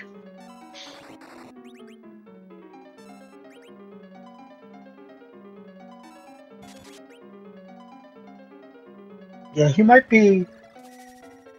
You know what? So I wonder if he had the curse string on Tella. And if he did, that would be a 1 agility, which is doable. But I believe Yang hits 28 agility. If you don't have any speed increasing items around level 53. So Cassidy is still horsing around on the D not the D machine. It's the D machine light. Interesting. Sonny deciding to go fight the Mega Sisters. He might be thinking, I have Bahamut, I win. Maybe. That's my guess. Also, having your 5 characters right off the bat might lower the priority of the Tower of Zot play, whereas everybody else, when we saw the first 2, or at least when we saw Cassidy did not have a 5th character, so going up to the Tower of Zot and getting one of those 2 is kind of a big deal. Well, Sonny already has the 5th. Well, so. Sonny got it from Sonny got it from Zot, and he has the Baron key. He just chose to go into Baron. Oh, okay. Sonny may be thinking that this is the right play to make, because sometimes this spot can hold something very useful. Yeah, I wonder if that's also one of those cases where you look at IRC and you draw a conclusion from there. And say no one's finished yet. Yeah, nobody's finished yet, so maybe the more obscure play is the answer. Right. Alright, so Riddy using, on the Benjinator stream, you're seeing Riddy using that Silk Web. The Silk Web will slow Zeromus. Also counts as a spell to nerf that Big Bang. So this first Big Bang will be nerfed. Alright. And Cassidy got the D-Machine fight finally on this one, so this should be the last fight Cassidy needs. Yeah, Cassidy, with 10 key items, Cassidy's probably going to head into the Zeromus fight, but around the hour-and-a-half mark. Maybe a little more. Masani making quick work of the Maga Sisters, so that's good work there. Pink Tail would be nice. Mega Sister gave us a Leviathan. Yeesh. I believe that would be French vanilla? French vanilla, yes. French vanilla, if I know my terms correctly. Speaking of Pink Tail, we haven't really seen any adamants thus far. Nope. And it's fairly uncommon on a T4 seed. Yeah, T4s, especially a K3, right? Yeah. Where you're opening so many chests, we're usually swimming in a sea of adamants, which, while difficult to do, renders you pretty much impervious to a lot of things, and brings down the curve of that Big Bang quite a bit. Oh no! Speaking of Big Bangs, hold on, Benjinator. Ow! Oh, such a high damage roll, and they're both. Oh, I don't know. That's a whole lot of 2000s. If it's a black hole, okay, we might be able to get a Cure 4 off on one character.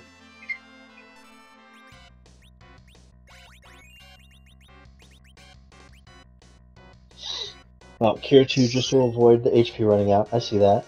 So, trying to... Okay.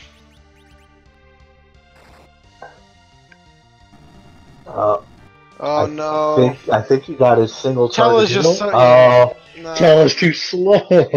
He is super slow. Oh. Might be worth running down and picking up at least one elixir. 2? He could probably get 2. Does he have enough for 2? Yeah, he's got enough for 2. That's a good point. And yeah, all that stuff in there. Like he's got a full inventory. So like at that point, it might be worth just selling the farm, and I think he's gonna put the curse string. Okay, that's actually putting the curse string on Yang and putting him in the middle is gonna have that 14 for Yang. That's gonna make Zeromus' relative agility, I believe, 1. And it's gonna, it's not at the cost of Tella, who might be too valuable in this fight to sacrifice in the name of being an anchor. Yeah. I think that's what he was trying to do. I'm not sure if he put the curse ring on Yang that last attempt.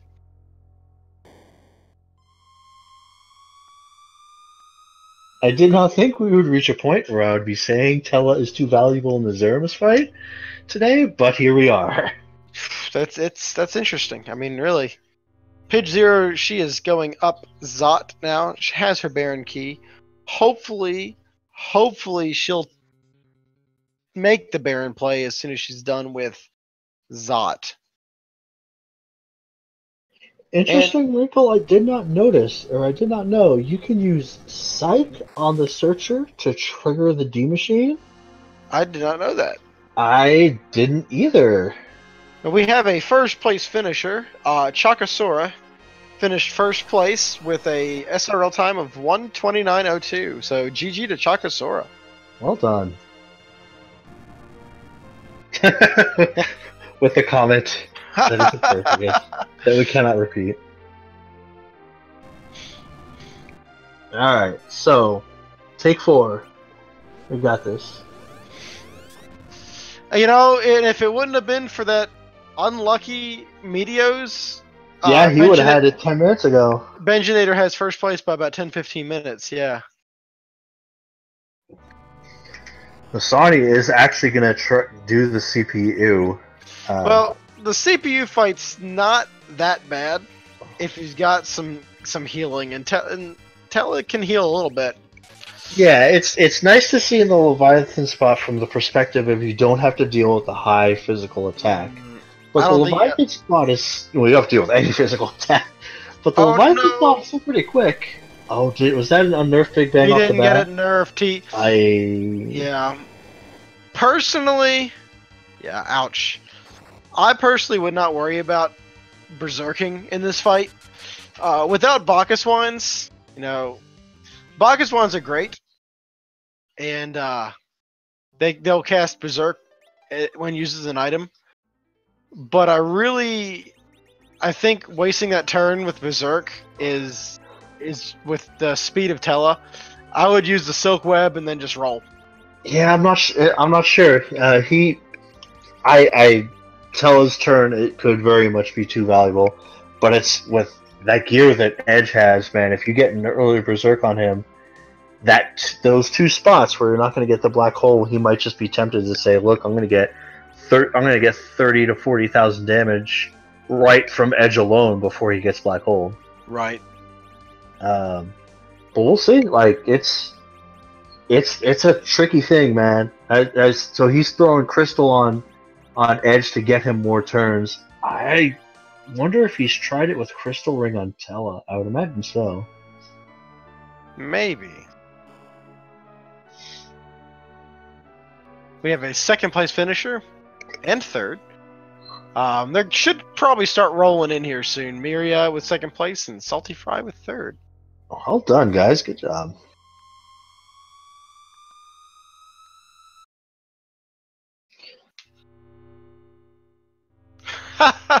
Yeah. Miria's coming. It's great. Sorry.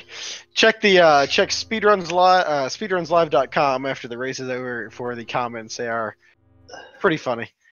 All right, so Cassidy is probably getting those comfort levels now. If you know what I mean, like probably at the point was around 60 or so. Cassidy, I think, bailed out of that. Either reset out of that D machine grind, or I don't know, because need to probably do another one. Definitely needs to do another one. And Sonny is doing Sylph. Is gonna spend an eternity in here. I think Sonny forgot about Baron, maybe, or he's just avoiding Baron. You might be right.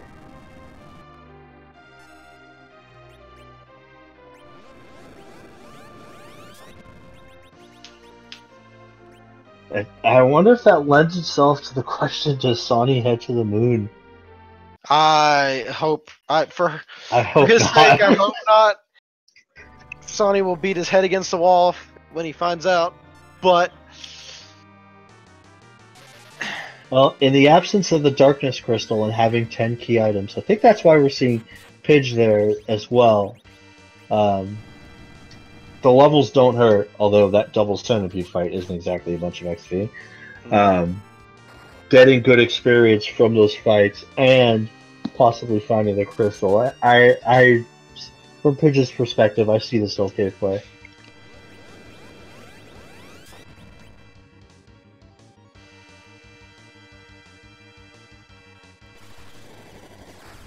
We do have a fourth place finisher, Silver Star 6609 with the time of 1 hour, 33 minutes, 16 seconds. GG. Oh no, Tella, the Benjinator mismenued and cast Sight from Tella. Whoops.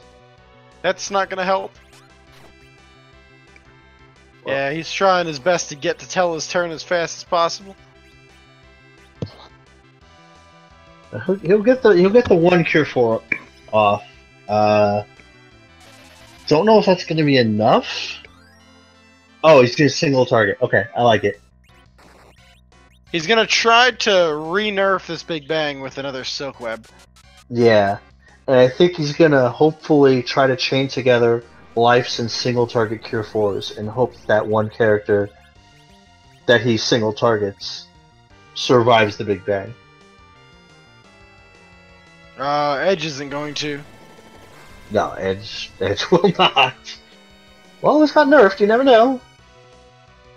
No, okay, we do know. Oh, Rydia, bad damage roll for Rydia on a nerf Big Bang. This is also where, because I'm pretty sure Saudi has Asura. if that was in a shop, that's well. You get J2. No, J2 S1. That's not in the shop. What am I saying? If that was in a chest that Benjinator didn't pick up, that's the difference in this. I really think he'd be done if he had a Sir. Yeah.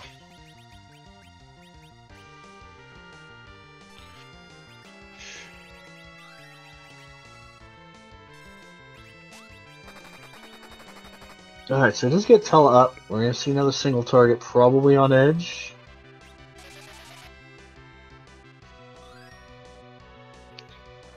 And Sonny fighting the Toad Lady. Uh-oh. Cassidy having some trouble on the D machine. Oh no. Just Tella got wiped. Tella's gone. I'm not sure if he might have mistargeted.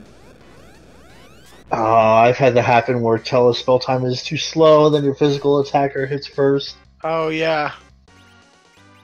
I believe he still has the Dragon Whip with Ridius, so that's gonna help. But Yeah. that also means that Yang and Edge are not gonna get this experience. Oh, it burns. Oh, it burns even more. Owie. It's a reset right. It's a percentage based damage, but and Cassidy's gonna run down and probably just go do some doors. Or nope, go back.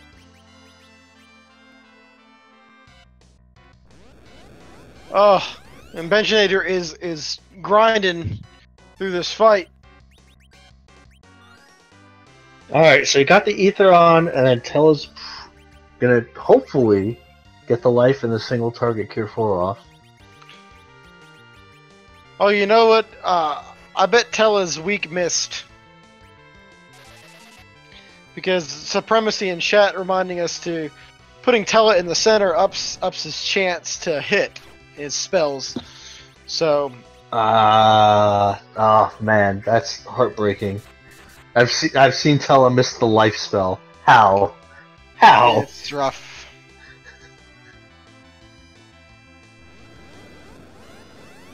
He swooned. He's not moving. How did you miss him, Tella? Oh. Alright.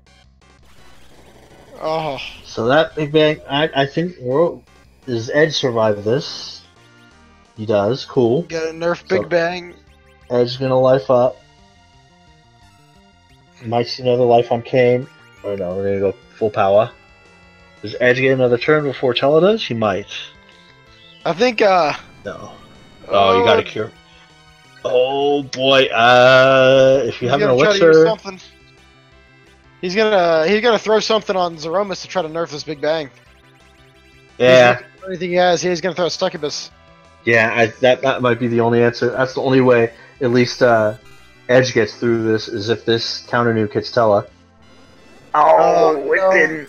You didn't want it to hit. Alright, well, Yang will survive this regardless. Yes, Yang will survive. Tella will not. He could. He needs like the Mega Man. Oh, it was. He must have pushed phase too, because it wasn't nerfed.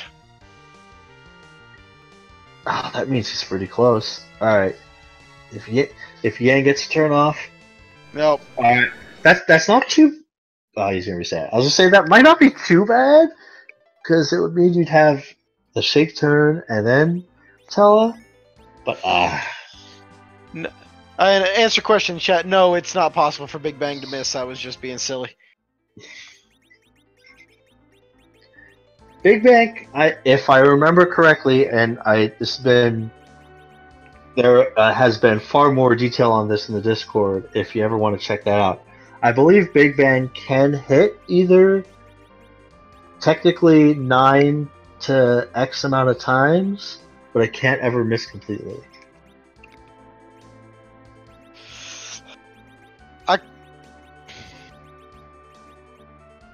We have a 5th place finisher, Rivers McCown. The time of 1:39:56. Congrats. So I was wondering if we hit a point where Enginator decides to try to grind something to get a few Maybe more go levels. maybe go pick up some elixirs, pick up something. Yeah. I know he saw the elixirs in Dwarf Castle, unless he doesn't remember they're there. But he came so close that first time that he I might know, just and be I think thinking, "Hey, it's doable." yeah, that's in the back of his mind. I'm sure because he's like, or that's what's on his mind, saying, Yeah, "I like it's got you winnable. immediate It's phase." winnable.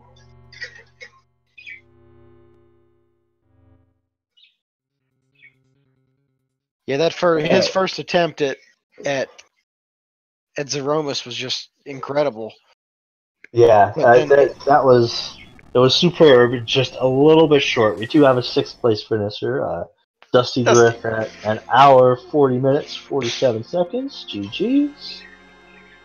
And I want to take this time to thank Speed Gaming 4 channel for hosting us tonight on our community race. Thank you to our restreamer, Math Girl, and our tracker is Smapety, who's keeping us on our toes, making sure that we can commentate.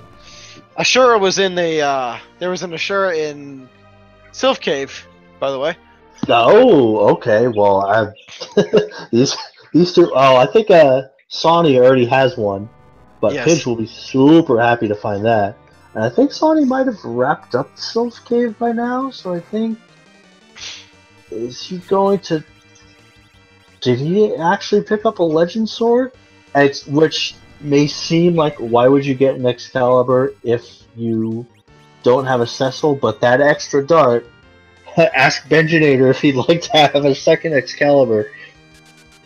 Yep, it's a Legend Sword was in the Sylph Cave, so that also opens up that shop, the Cocal shop, which has some decent items. Well, we're not going to check. Boss made these.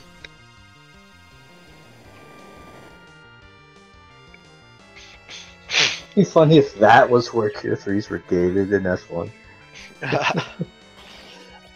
Alright, so Benchinator is kind of going according to plan. Probably would have liked Lydia to survive one of them, but that's okay. I think Sonny's trying to think what he missed. Yeah. And there it is. Baron, yep. Well, this castle is definitely not barren. It has exactly what we want, which would be the crystal, and if you need it, a Tella. But Sonny already has his, so we're all good.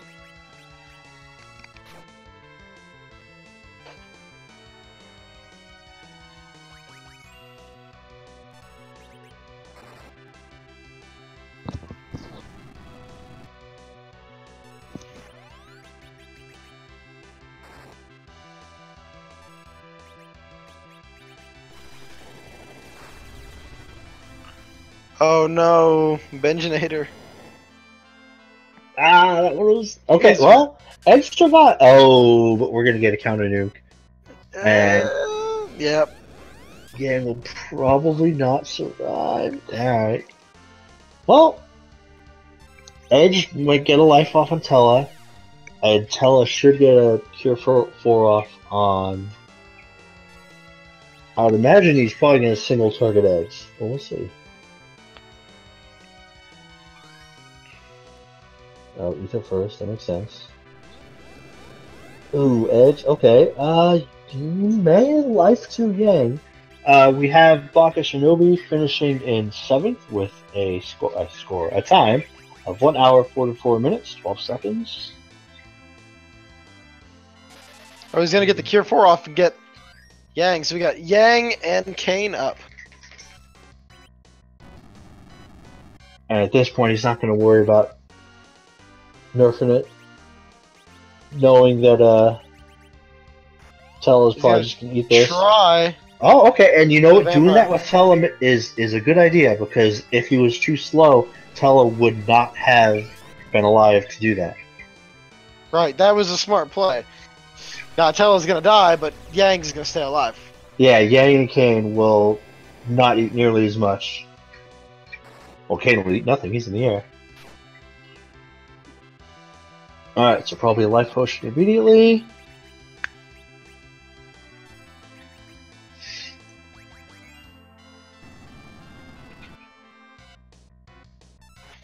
Kane will take to the sky. You might use that hourglass or the Oh, okay. So he thought he was going to eat an unnerfed Big Bang anyway, and hope that the Cure 2 would push Yang over the threshold. Oh, 3 more hit points than he had. No. Yang, please. All right. Well, Kane, just timer jumps perfectly. You got this. Sonny about to pick up his crystal.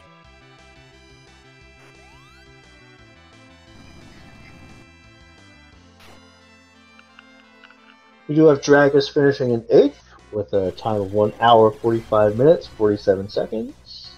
Head. Kane should survive this. Baka Shinobi finished in 7th place, right before Dragus. Nice. And he's going to try to time the jumps. Nope. Unfortunately, it didn't work out. Alright, so let's see if Engineer decides to maybe go around and pick up some more elixirs.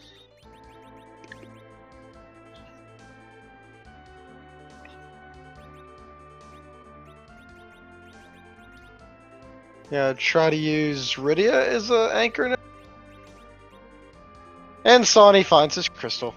Sonny saying, "Dang it."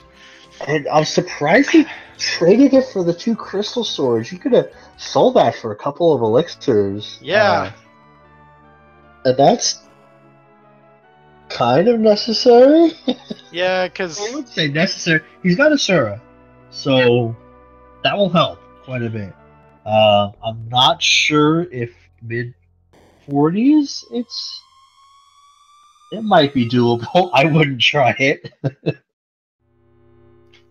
yeah, without a real healer. So I do wonder. I think he might try to burn the 2 sirens that we saw get in chests. Yeah.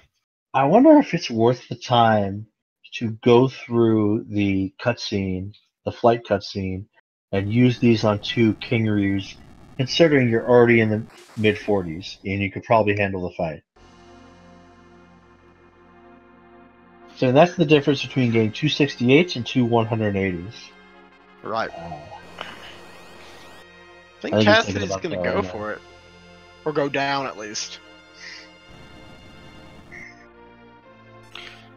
Pitch Zero, she's doing the CPU fight.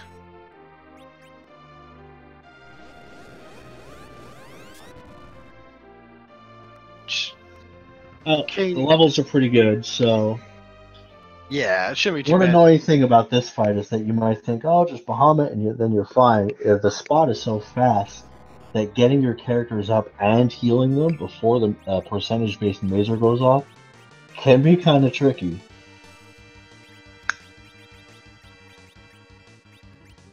Alright, Bams, you got this.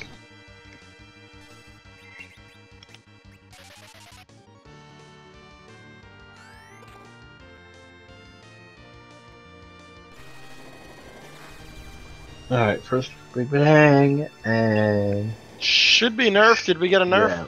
Oh, we did not get a nerf off. Oh my goodness. I just saw 2400 on Tella. I was like, ouch. Yeah, we tried the curse string. Yeah. Answer a question in chat. Done is when you beat that Zerus fight. It does a crackle as his death animation, which is pretty much when you hit your done. Do you have Nier finishing in 9th with a time of 1 hour, 48 minutes, 12 seconds.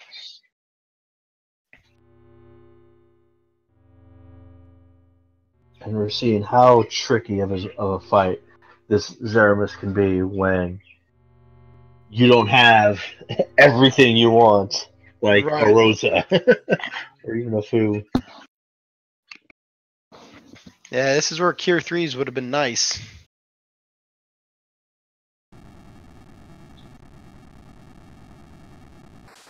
Alright, so Sonny is heading in. Okay, Sonny, we have perfectly synced up moon flights. Okay. Two different So parts one of is the moon, however. going to the moon, one is going to Zeromus, yeah. So Sonny is getting ready to attempt his Zeromus fight with a fairly low-leveled Rydia. I'm not particularly sure I'd keep the curse ring on Tella with him not in the center. Oh, yeah, you're right. That's going to slow him. He's going to be slow. Yeah. So I think the plan with Sonny is nerf each Big Bang and then Asura through. And hope we don't get the life ones. If we do, hope it's the time when the Big Bangs decide to go crazy.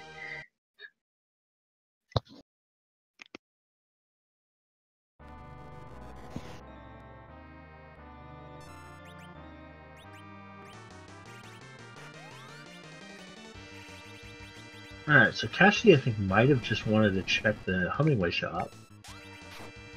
Well, the Hummingway shop should have elixirs, correct? I believe so. And we're might have 3 people on Zeramus. Alright, Nuke on Kane, that's fine. For Benj.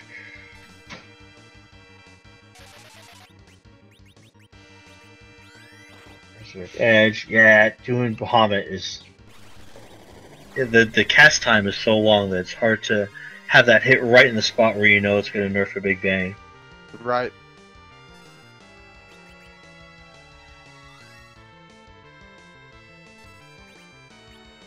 Alright, so let's see how Sonny handles this.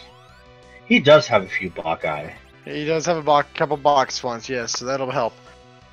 Yeah, I feel that using Tella with his limited MP for a Berserk is kind of a waste. Well, they got either two, so maybe not.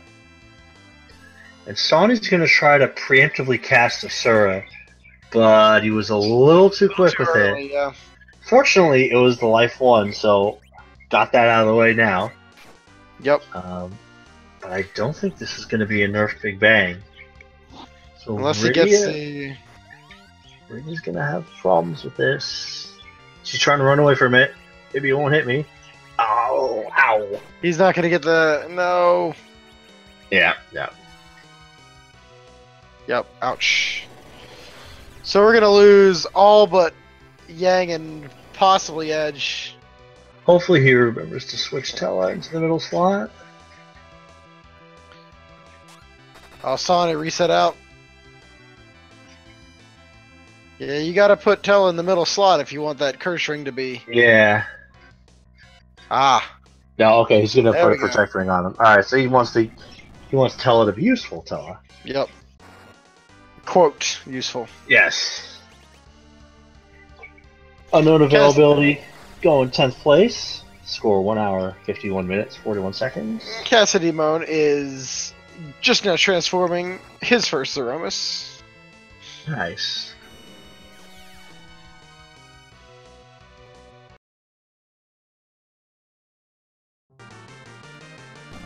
Now, I'm not sure if Cassidy did not do Sylph Cave. I'm not sure if Cassidy picked up an Asura.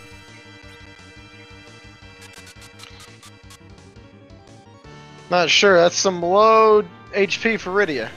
Yeah. But it has a couple Cure 3s from items. Yeah, it's going to be nice for the first couple Big Bangs. I thought we were going to see a Cure 1 cast. I was thinking the same thing.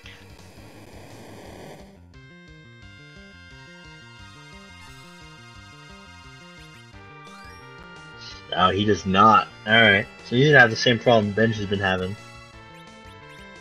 Yep. I'm pretty sure he sold his Excaliburs. Oh, if he sold him, that's a big chunk of damage you could have had Yep. from darting too. So, yeesh.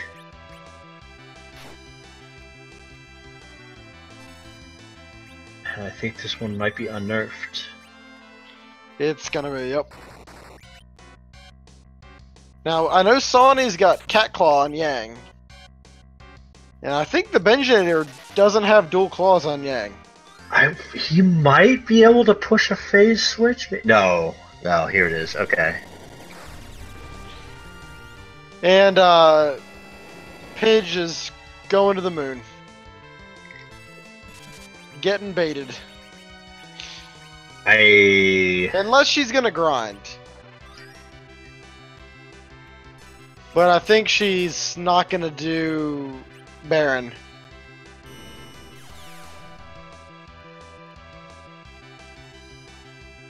Well, I actually understand the notion of you've gotten the Darkness Crystal, let's get your grind done, because you're going to have to do it at some point. Right. So I can see that, but I think you might be right in that. I don't think she's gonna may be grind. real. I think she's going to the moon. Yeah.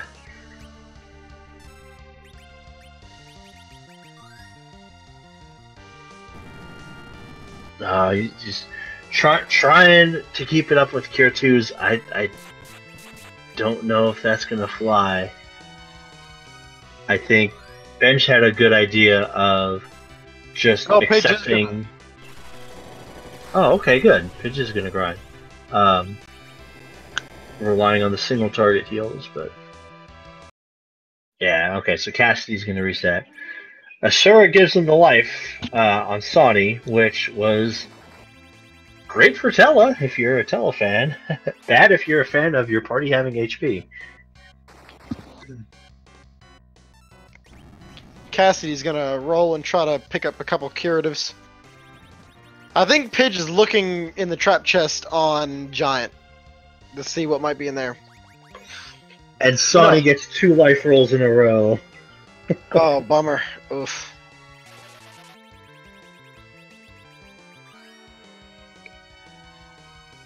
Maybe we need Kane Drain Spear stress.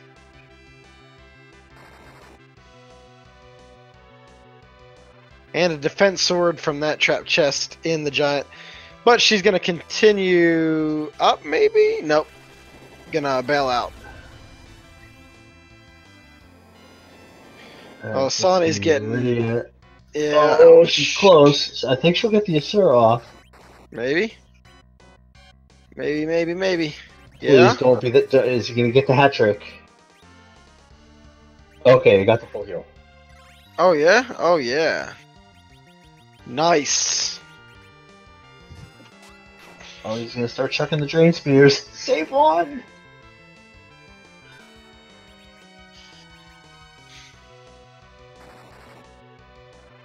Oh man. Benjinator just got nailed by another high. Fully under. High roll, big bang. Yeah. Alright, let's see. Alright, so 2 for 4 of Son. He's gonna get that full heal. That'll be nice. Oh, another big bang coming in. He's just so fast.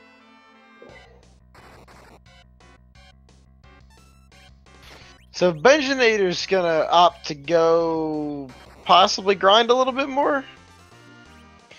Or hopefully buying elixirs. Yeah. That's the one thing he's like. He had a couple, but I think we need more than 2. Got a Ashura for Sony. What's gonna roll? Is that the full heal? Yeah. Alright, 3 for 5. It's not bad.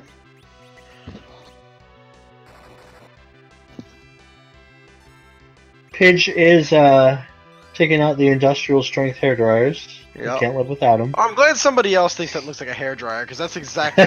Oh, for sure. As soon as somebody mentioned there's a blow dryer, that's it. I can never not see a blow dryer.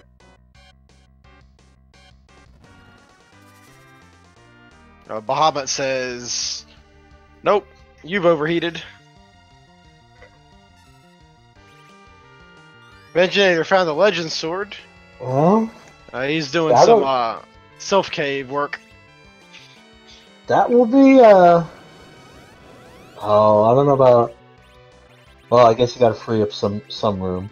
I would not be surprised to see him cast that in and get one more Excalibur to throw. Yeah.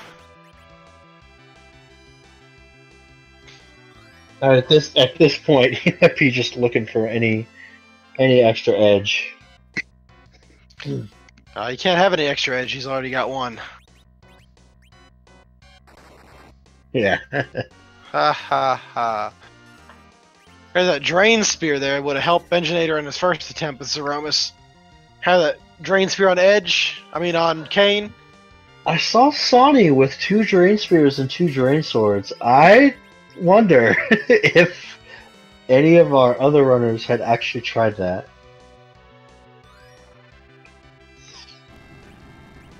We do have 2 more finishers. Bahamut X99 finishing in 11th with a time of 1 hour, 59 minutes, 25 seconds. And Doctor of Spin finishing in 12th with a time of 2 hours and 52 seconds. Well done.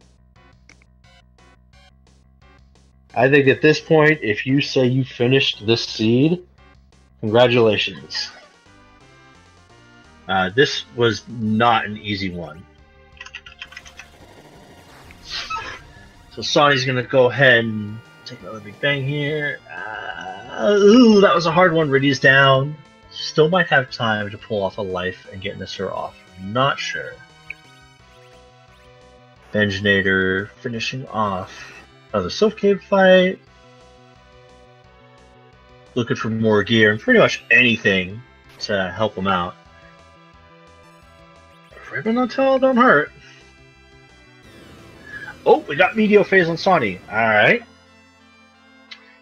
Oh, I could have hit 3 characters and only hit 1. Oh, you can do it. If you can get a Sir off, we're good. That might be enough. Oh, not quite. Edge. Okay. If this is not a life, even if it is a life wouldn't be terrible. But, okay. This should be academic. And they all dodged the meteor. And here we go. Congratulations to Sonny Wrath. Sonny is alright. Nice. 13th place with an SRL time of 2 hours, 2 minutes, 8 seconds. Poitrak right behind him with the time of 2 hours, 2 minutes, and 28 seconds. Let's see if we get Sonny in here for an interview. For sure. Sonny, GG. Hi, GG. What the heck was that Zeromus fight? Oh, that was silly. That Difficult without a proper healer, huh? I mean, I've had to rely on Asura once before, but I never had that many Cure 3s come up from her. Yeah. Yep. And that was after the first 2 you had were both lives. Yeah. Like you went 0 for 2 to start, or like, oh, don't give him the hat trick, please. So that was well done. Like, in context, Benjinator was at Zeromus almost 30, 40 minutes ago, but has not found Asura. And Cassidy is on the Zeromus fight without Asura. And it's difficult. Yeah, with Tella being the only caster of any Cure spell, that definitely makes the Zeromus fight a lot harder without Asura. So how did you feel about how the item chain went? What was your approach to how you tackled some of the items in there? I just kind of went where I found stuff. Baron Key was the only thing I didn't really directly chase, and I should have in hindsight, but I mean, really, it's no big loss. I'm glad I didn't go down the rabbit hole of Darkness Crystal.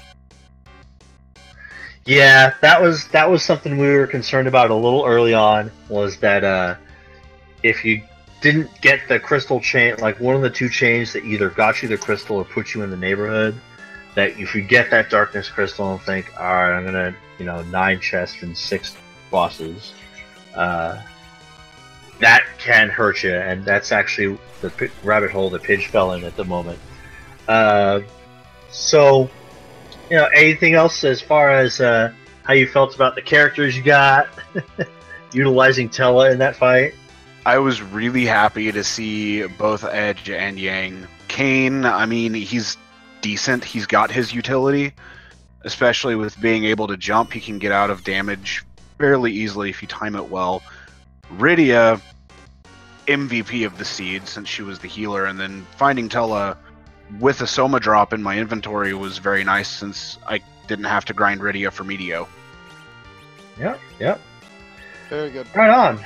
Well, awesome. Well done. This was not an easy seed by any means. Just finishing this at all is super good. So, great job. If you have any other closing comments you have about the seed?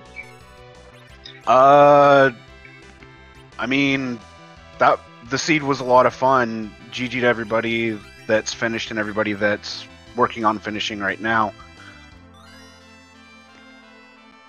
Well, thank you. GG, it was fun watching you run. GG once again, and hope you have a fantastic night. Thanks, you too, guys. Mm-hmm. So Cassidy's starting to make this work. Taking a little bit of damage, but those elixirs now are starting to pay off. Elixirs help. Oh, we got a virus. It does. So I also believe that virus means that we have not toggled our phase 3 switch yet. We have not. So there's still about... I want to say the phase switch happens at... Is it 30k or 40k? I think it's 40k. But don't quote me on it. We're not quite halfway there. Now, Benjinator found Sylph in the Sylph Cave, so that'll be something he'll probably utilize with Rydia for some healing. Yeah, and I think most importantly, I believe there was a Suricast in here. As soon as he picks that up, I think he bails and heads directly back to Zonas. Well, unfortunately for the Benjinator, Ashura is in the last chest before you have your... Oh, is it? Yep. Oh. And Supremacy in chat letting us know it is 40k is the phase shift. Aha! Okay. I believe that's also where he does his HP reset in that phase. Is that correct? Yeah, I believe it's any direct damage that's taken to him sets him back to 40k, I think. Oh, I'm sorry. Supremacy was quoting you, even though you said... Ah, okay. I'm sorry. The joke went right over my head.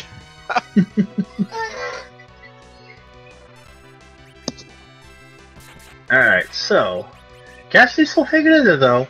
We're down to 2 characters. Kane, please. But no method to nerf this Big Bang, and I still think we're a pretty fair chunk. These Cure 2s might push him over the plateau of surviving the next Big Bang. Let's find out. It'd have to be a low damage roll. This is gonna be dicey. He had one more elixir, but I understand wanting to save it. Kane should survive. Yeah, Cage should be okay. Unless we get a big bang. Let's see. Oh, I saw it without... Yeah, okay. That's a big bang. Alright, Benjinator going back in. I don't think he got the Asura summon, but I think he's going in armed with Sylph, and that might make the difference. Sylph is good, especially if you're utilizing Rydia. Really using Rydia for much of anything except throwing some items up. So essentially, Sylph will be throwing a kind of a weak Cure 2 on everybody. Yeah, but it might... I think that's going to trigger a counter nuke, It too. will trigger a counter nuke, but if you get just right, you can get Tella to do some healing as well. And that might be good. That using that as a nerf strategy might be a good idea.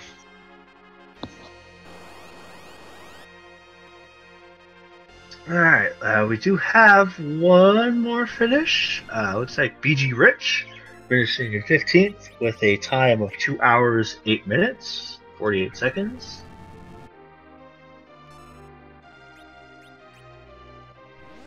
Pidge is now taking on the Octomom over in the Ogopogo spot. Alright, so let us see.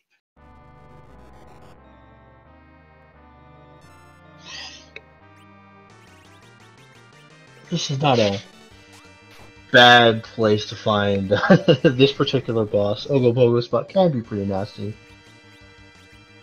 Especially if you don't have like a Cure 3. But no worries here.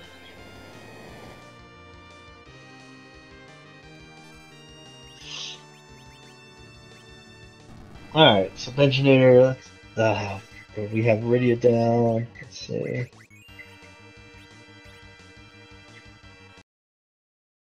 Yeah, at this point, I understand. He needed Rydia to survive the first one, I think. And she wasn't going to, yep. Or at least the first one that matters. I kind of wish you would finish the self-cave at this point. Oh.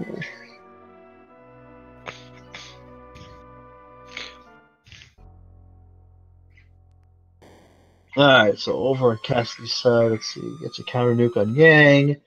This Big Bang should be nerfed. Everybody should survive.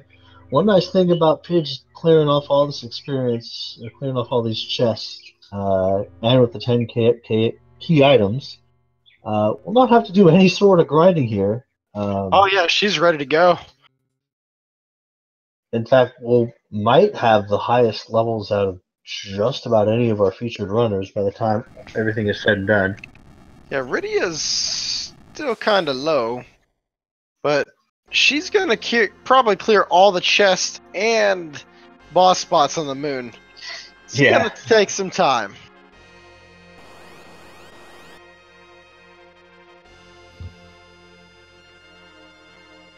Alright, so Ben's heading back in for another shot. We have Marth SR finishing with a time of 2 hours, 12 minutes, 30 seconds for 16th place.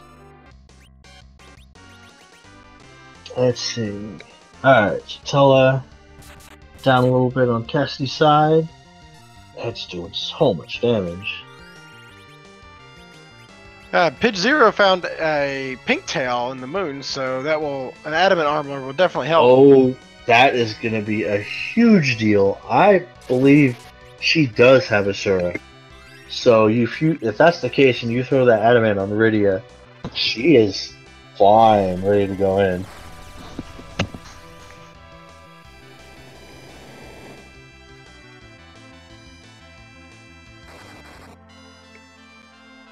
Oh, Rydia took a mean one. Yeah. He's going to try to get a life up and then maybe a quick cure for her. Cassidy is going to use Virus to try to get a nerf off on his end. Counter nuke hits Kane, probably going to wipe him. Oh no! Oh, that's it. Yeah, that big bang on Benj is probably going to ice him. Yeah. Yeah, you can do it. Ouch.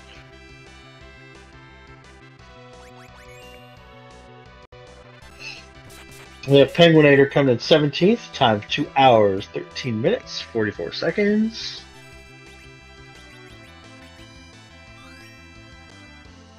And Benjinator choosing to forfeit from the race. What a fantastic run, though, for the Benjinator. That was really great effort. That was that first Z fight, getting there, making all the right plays, and then just such bad RNG. Hitting the Meteor and Kane just one jump away. Oh no. And that would have been a first place finish. Yeah. So even though finishes a forfeit, he absolutely played fantastic. And he did, yep. This was a super difficult boss fight, especially given what he went in with. Cass is going to now go ahead and give this a shot. Let's see. Ooh, I saw 2400 on Yag. Ouch. I'm not sure Tier 2s are going to push them high enough. We're going to find out.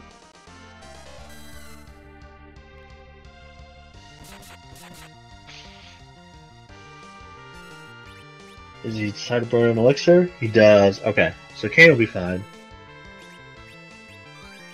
Edge, significantly less so.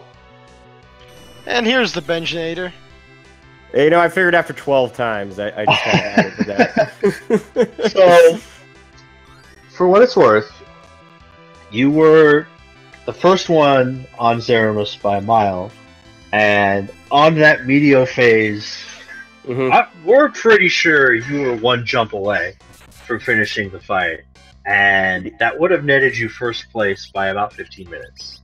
Yeah, I had a feeling I was feeling pretty good about this run for the most part. It's just that at the very end there, it was kind of like especially with Kane, since he was the only one left, I was kind of debating whether or not to jump or to attack, but I kind of feel like it was the safer thing, and just, that last Meteo picked me off, and then from that point on, I was just really frustrated because I kept trying to see if I could agility manipulate, but it kind of seemed like there wasn't really a situation where I was slowing him down at any point, so it's just like, that was just really frustrating. So yeah, it's also tricky that the person that you generally use to manipulate that agility turned out to be pretty invaluable in that fight. So you don't want to one agility Tella and then rely on him to do some of the healing. The other big difference was at the very last treasure chest in the Sylph Cave was the Asura summon. Oh, yeah, that would have helped. And there was one other one. I didn't quite catch where it was, but Pidge did manage to pick that up as well. So that was the other difference in doing that fight without Asura is super difficult. Right, yeah. What made you think about making that early Flame Dog play? I was just in Troya, and I thought that it was kind of I thought it was sort of like a less obvious place to look for something, and I thought, I'll just go in Zot, see if anything's there, and lo and behold, the Baron Key, which led to the crystal, and I was pretty happy about that. And then immediately after that, I was kind of thinking, oh well, now I got to go find a way to level up and so forth, and so I was pretty happy to get the Luca Key, and then I was able to get levels that way, and so I mean, like 90% of the run, I was feeling fairly optimistic until the very end. Yeah, that was a tough one. What ended up happening, as far as people who did not decide to do that, when they got the Magma Key, if you made the Tower Play sent you to have the Tower Key inside of it, which sent you to Zot, and then most people would get the Baron Key on the way there, and that would get them their crystal. Okay. So it wasn't like a complete just rabbit hole of nothingness. No, the big one was if you managed to find the Darkness Crystal, that one could send you to the moon, because you haven't seen the crystal yet in the Flame Dog, especially if you haven't picked up like the Earth, or you've done the Baron Key and you're like, I don't want to do Baron by itself. I have a better chance on the moon. And that's exactly what happened to Pidge Zero on our restreamed runners. She is avoiding Baron and is clearing the moon. Oh wow, yeah. There's a way you can certainly get lost. I was actually looking for the Darkness Crystal because that would have at least let me, gain a lot of levels pretty quickly. I went back to Sylph Cave in the hope of finding that, but also to get maybe 1 or 2 more levels. Or actually, I think it was the pink tail that I was really hoping to get, because one adamant I think would have made a big difference too. Yeah, and in a T4 with so many treasure chests, we didn't see one. I know, yeah. Pink tail's on the moon. Pidge picked that up, but we haven't seen from any of the other featured runners, I believe, an adamant at all.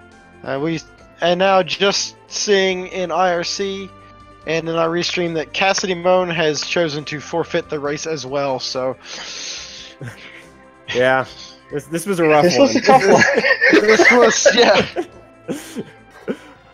I think I was really hoping too that there were like Cure 3 somewhere. I think that was what I was really hoping for, because I mean I knew early on, since it was a C3 seed, that there wasn't going to be any really any healing capacity. But the Cure 3s would have made that battle also a lot easier. So Yeah, that was the trick with S1 C3. S2 we get the Cure 3s guaranteed, but here we do not. And I think there were a couple that were laying around in chests. I think I saw Cassidy had a couple. That would be pretty much it. Yeah. Another reason I was hoping for the Darkness Crystal is that hopefully maybe the C3s, the Cure 3s would show up on the Moon Shop, but I take it that there wasn't anything good there either. I think there might have been, if I remember right, I think elixirs were in the Moon Shop. Ah, yeah. Elixirs, I think there were... Elixirs were in Dwarf Castle as well. They're in Dwarf Castle. Okay, as well. Yeah, right. yeah. I should have remembered that, because having a couple of elixirs would have helped, because I definitely had the money for it. Oh, is there anything else you'd like to mention about this particular gem of a seed, which is usually on our Charlie Monday races, but we're getting a Thanksgiving Black Friday special? I mean, like I said, 90% of it, I definitely felt like I was charging ahead. And again, even that first Z fight, even though I wasn't successful, I mean, a lot of that was just kind of a stroke of luck that I got that far. But I've never fought. I've never been forced to fight Zeramis with that party, so it was a learning experience at the very least. Awesome. Yep. Right on. Well, Okay. You absolutely played fantastic. Yes. Just one media away, one jump away from winning this race by 15 minutes. So And the fact that Medio can just straight up miss in general, and that first Medio was just such an unlucky roll. Yeah. Absolutely. All right, guys, take care, GG. Hey, GG, thank you. Bet. Well done. So Pidge is wrapping up the moon, I think. Yeah, Pidge picked up the package. I don't see in the tracker that Pidge has the Luca key. I forgot where the Luca key was. Remind me again where the Luca key was. Oh man, Luca key was the rat tail. Right, it was rat tail. Yes. Yep. Our tracker Smape deconfirming. Thank you. So Pidge, once she clears out the pale dim spot, will probably go turn those in, and probably think, "What did I miss?" Yeah, I Realize think you Baron, might see yeah. Luca first. Oh right, yeah. Only because you could save scum that. But at the levels that Pidge is at now, pretty much anything Free is fight up here, though. academic. Even the true king of the seas, Mr. Waterhag himself. I really thought I saw Pidge in Luca Cave, but I guess I did not. Maybe.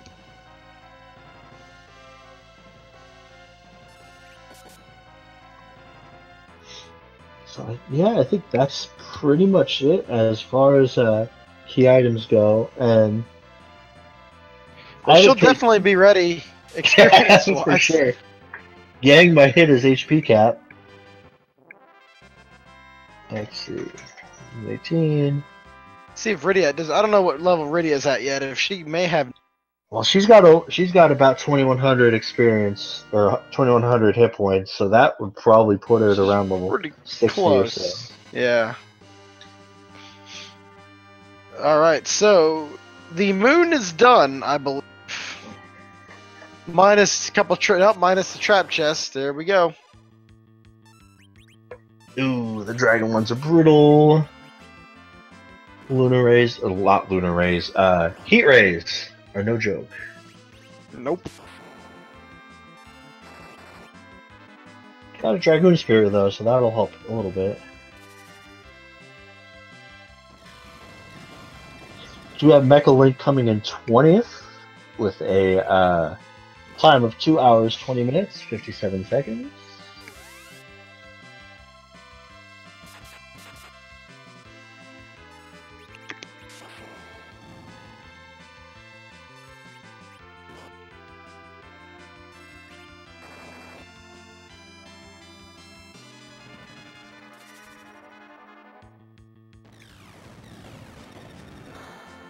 And one more Bahamut to take it down.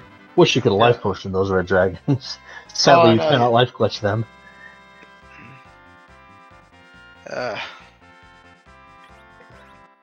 Tella's gonna be able to survive a big bang here soon. Oh, let's not go that far. I wonder, does Tella even go hit over 2,000? I think it takes Tella quite a long way up there.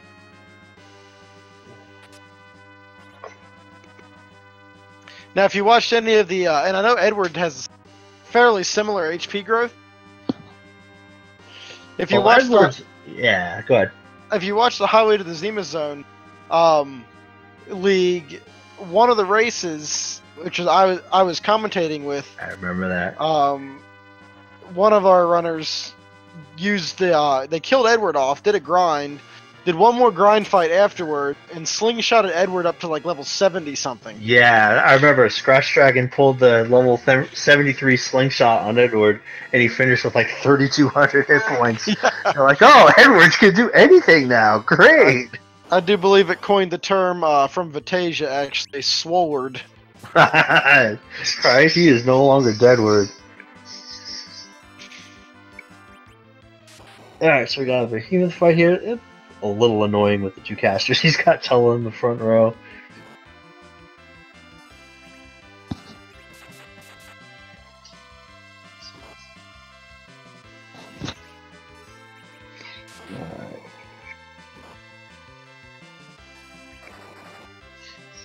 This fight can be a little tricky if you don't have great physical damage, because his magic defense is ridiculous, and he counters summons with... I don't remember what he counters summons with in Vanilla, but is it Storm?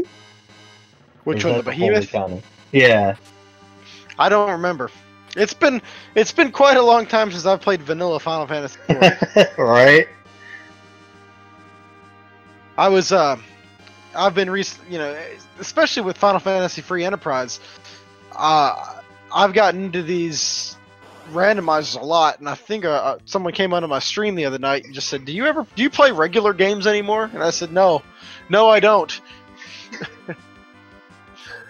So Natara finishing in 21st place at the time of 2 hours, 27 minutes, and 28 seconds, and relishing in the pure joy that was this seed. Hey, Natara rolled it. She rolled the seed.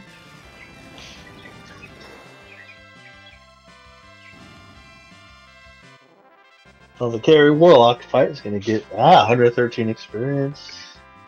Rydia's like, I could take on Nerf Big Bangs all day. Now what you got? An apple. Hey.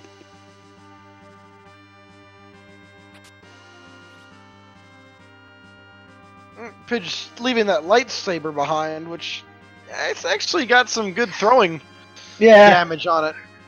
I think at this point, Pidge is just like, if it's not a crystal, I'm done. Another Ashura. Another Ashura.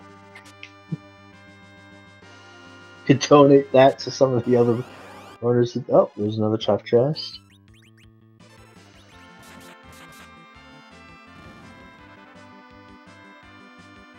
And Tella's just gonna take a nap. Yeah. I mean, you're not ever gonna get Tella to the point where he's gonna survive an unnerfed one, so probably not a big deal.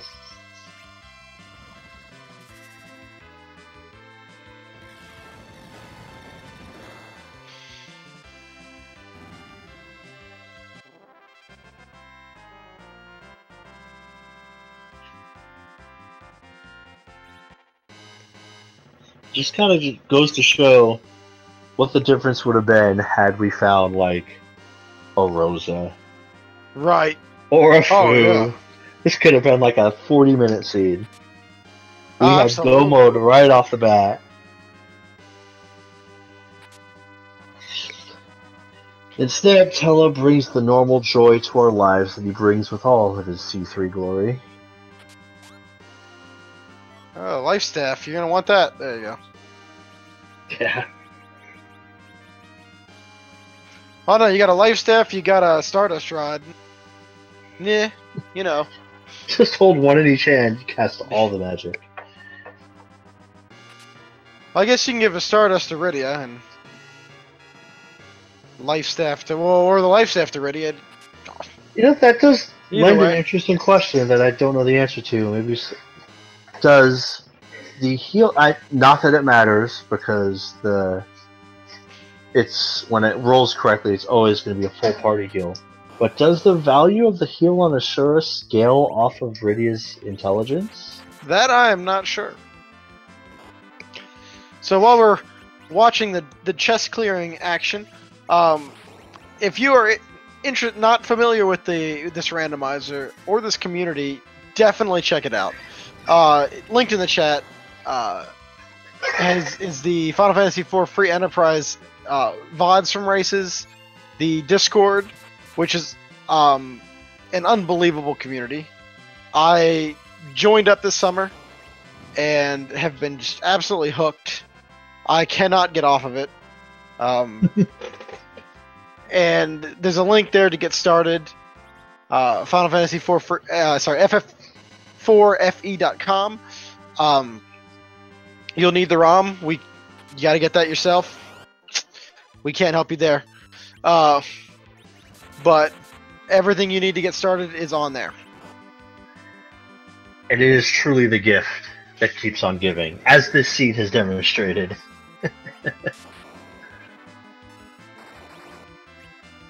So I think Pidge is almost done here. Yeah, she's almost cleared out the moon. Might have one or two more on the way to Wyvern. Oh, hey, a white spear. All right. Kane's got some. She might have hit exit on it. Wish I wouldn't blame her. Yeah, okay, so that chest has been taken. I think she cleared out everything. Yeah, I think. Did she do the chest in the Glass Palace? I guess we're about to find. Yeah, she might be wondering. I think at this point it's a. What did I miss? Yep.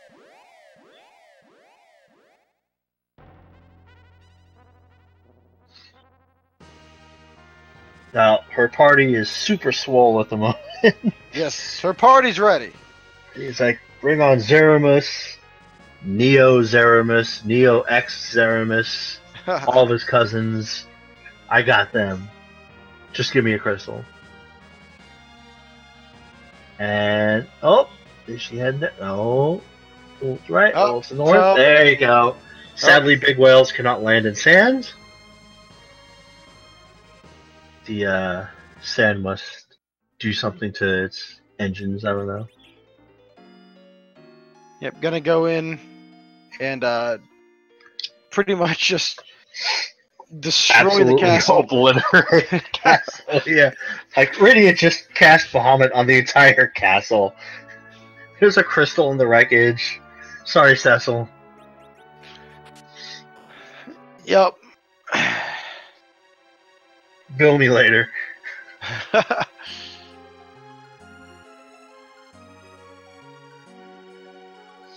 Yeah, so once I wonder if she's gonna, as soon as she gets a crystal, I wonder if she goes directly in or if she goes and picks up her adamant armor. It's a good question. Figure, at this point, probably just be like, Leroy Jenkins, let's go. Yeah, maybe.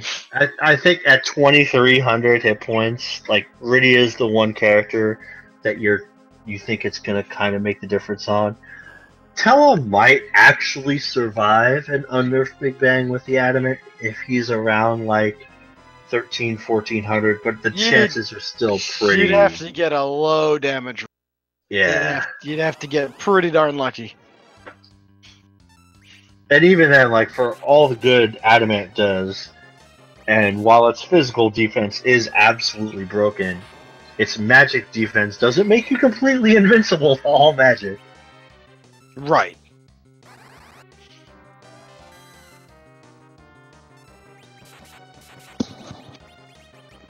Let's see if we can take down the mom bomb before she sets up. This would be as good an example of any as to how overpowered she is at this point. Goodbye. I want to say, what is that, 20k that you have to do to, or close to that? I think it's around 10 if it's 10k maybe. If it's the big fuzzy looking thing right before it explodes. It's not quite. Dragons, yeah. It's really not easy to push over. No, it's not. It's not. And Edge's gonna one-shot it. Dragoon Spear destroys it and its descendants. And we're gonna get Tella. I know Here would be a terrible variation for the C, is that with C3, but every time you get a duplicate character, it resets your stats. Ugh. Or C4, there's one of each character, but you can't dismiss the character who you just acquired. Ah, interesting. I got a great team, and oh my god, it's Edward, go away! But, anything like that, feedback, ideas, join the Discord. You can toss those ideas around. The community is actually really good about listening to ideas and suggestions, too. Alright, so Crystal... There it is! Let's see if she picks up... So you sit there for a second and say, are you serious?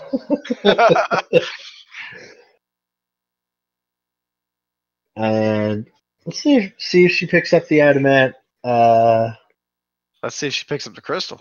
Yeah.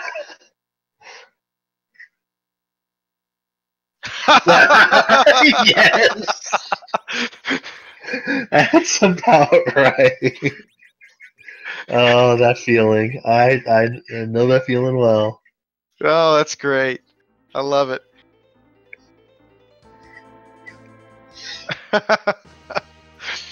Oh, that was funny.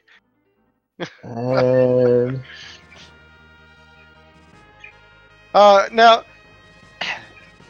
you definitely have to admire Pidge Zero's tenacity with this. Oh, this for sure. Seed. I mean, sticking this one out, that's awesome.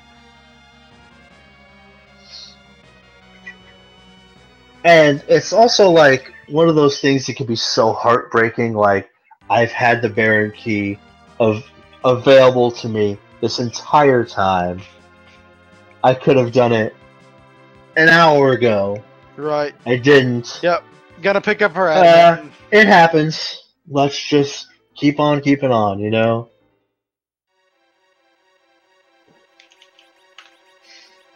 So we're gonna get our adamant, probably throw this on Edge, maybe. Edge could probably be... Like, Rydia's gonna survive whatever at this point. Rydia's got the heroin. I could see putting it on Rydia too. That's definitely the safer play. At 2,500, she's gonna survive pretty much any big bang, provided she has on like adequate gear. Yeah, I think we'll probably see a pretty quick fight, unless we get some really unlucky. Yeah, do a quick agility check. We got Edge in the back row right now. We should probably.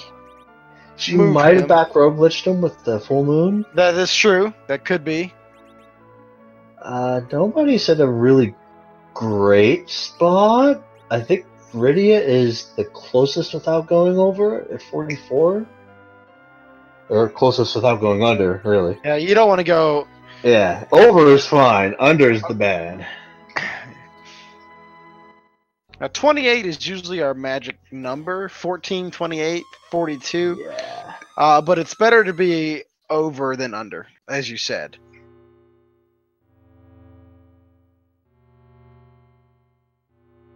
Alright, so at this point, most of the team, the only thing that's really going to trip us up would be, like Sonny had mentioned, a trio of life Asuras. That would be bad. Yes, that would not be good.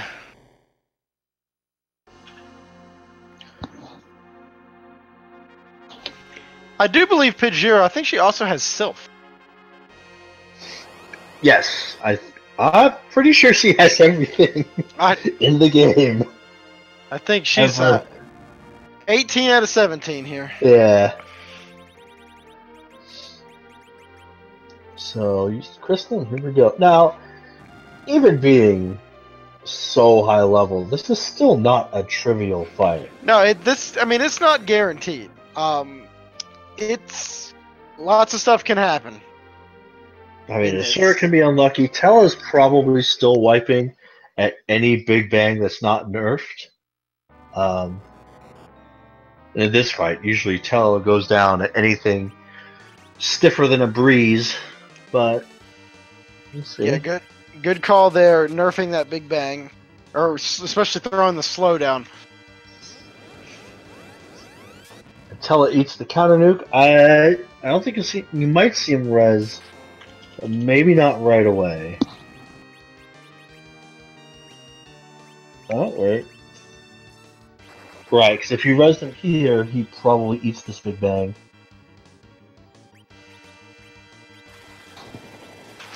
Oh, well, Batella. Are we going to use Sylph? No, sure. Yeah, okay. Good call. I like it. Oh, yeah. Riddick, jeez. I can take 2 or 3 of these. Alright, we got some good healing up there. Wow. Okay. Kane's going to res him up. Tella will probably get... He could get a single target heal off at this point. What are we going to cast? Bahamut? Yeah. Oh, okay. This might be timed well. Let's see. Pidge is not messing around. This could be timed well. Oh, wow. This could actually... Perfect. Wow. Now we'll see what... I do believe Zeromus can counter summons with virus. Yeah. It missed! Wow, apparently this Zeromus has been going to the Tella School of Casting and missed his nuke. And Edge is just going to throw everything. Yeah. Well, Tella might not survive this one, but... I don't think... Ooh, it still wasn't nerfed. Which... might have pushed phases. That's possible with especially quad 9s there. Let's see, do we get a good roll on healing? Yes, we do. Yeah, we do, yep. We may not see another Big Bang with how much damage is being pushed out right now. Yeah. I think she's gonna possibly throw down she's gonna life Tella.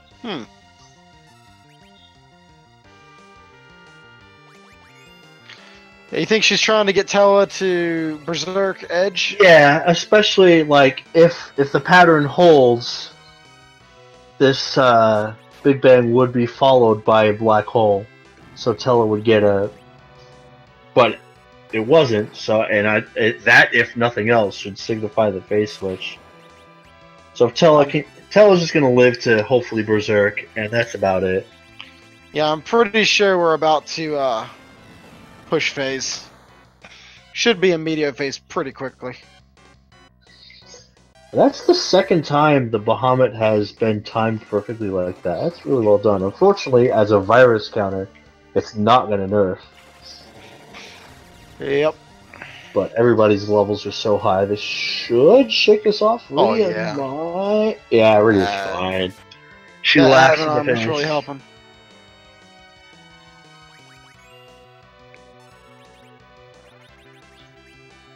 I wouldn't be surprised if we see a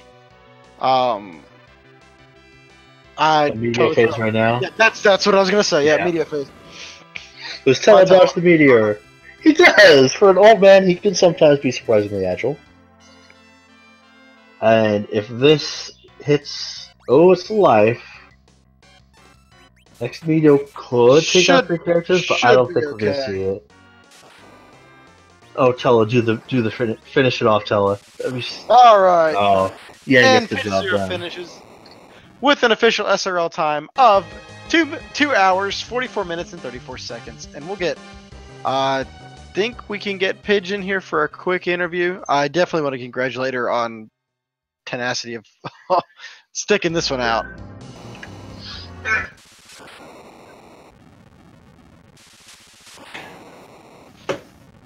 GG. I thought that was a V1. Oh no. So like I got adamant super early, and when I like checked the first cave in Sylvan got legend, I was like, oh my god, I'm in go mode. And then I went to the shop and I just stood there for a sec when he gave me Excalibur. I'm like, oh yeah, this isn't the Twin Invitational. Oh no, what do I That's do? right, you've been doing the 2-on-2s. All right, yeah. And then I forgot I had the Baron key. Awesome.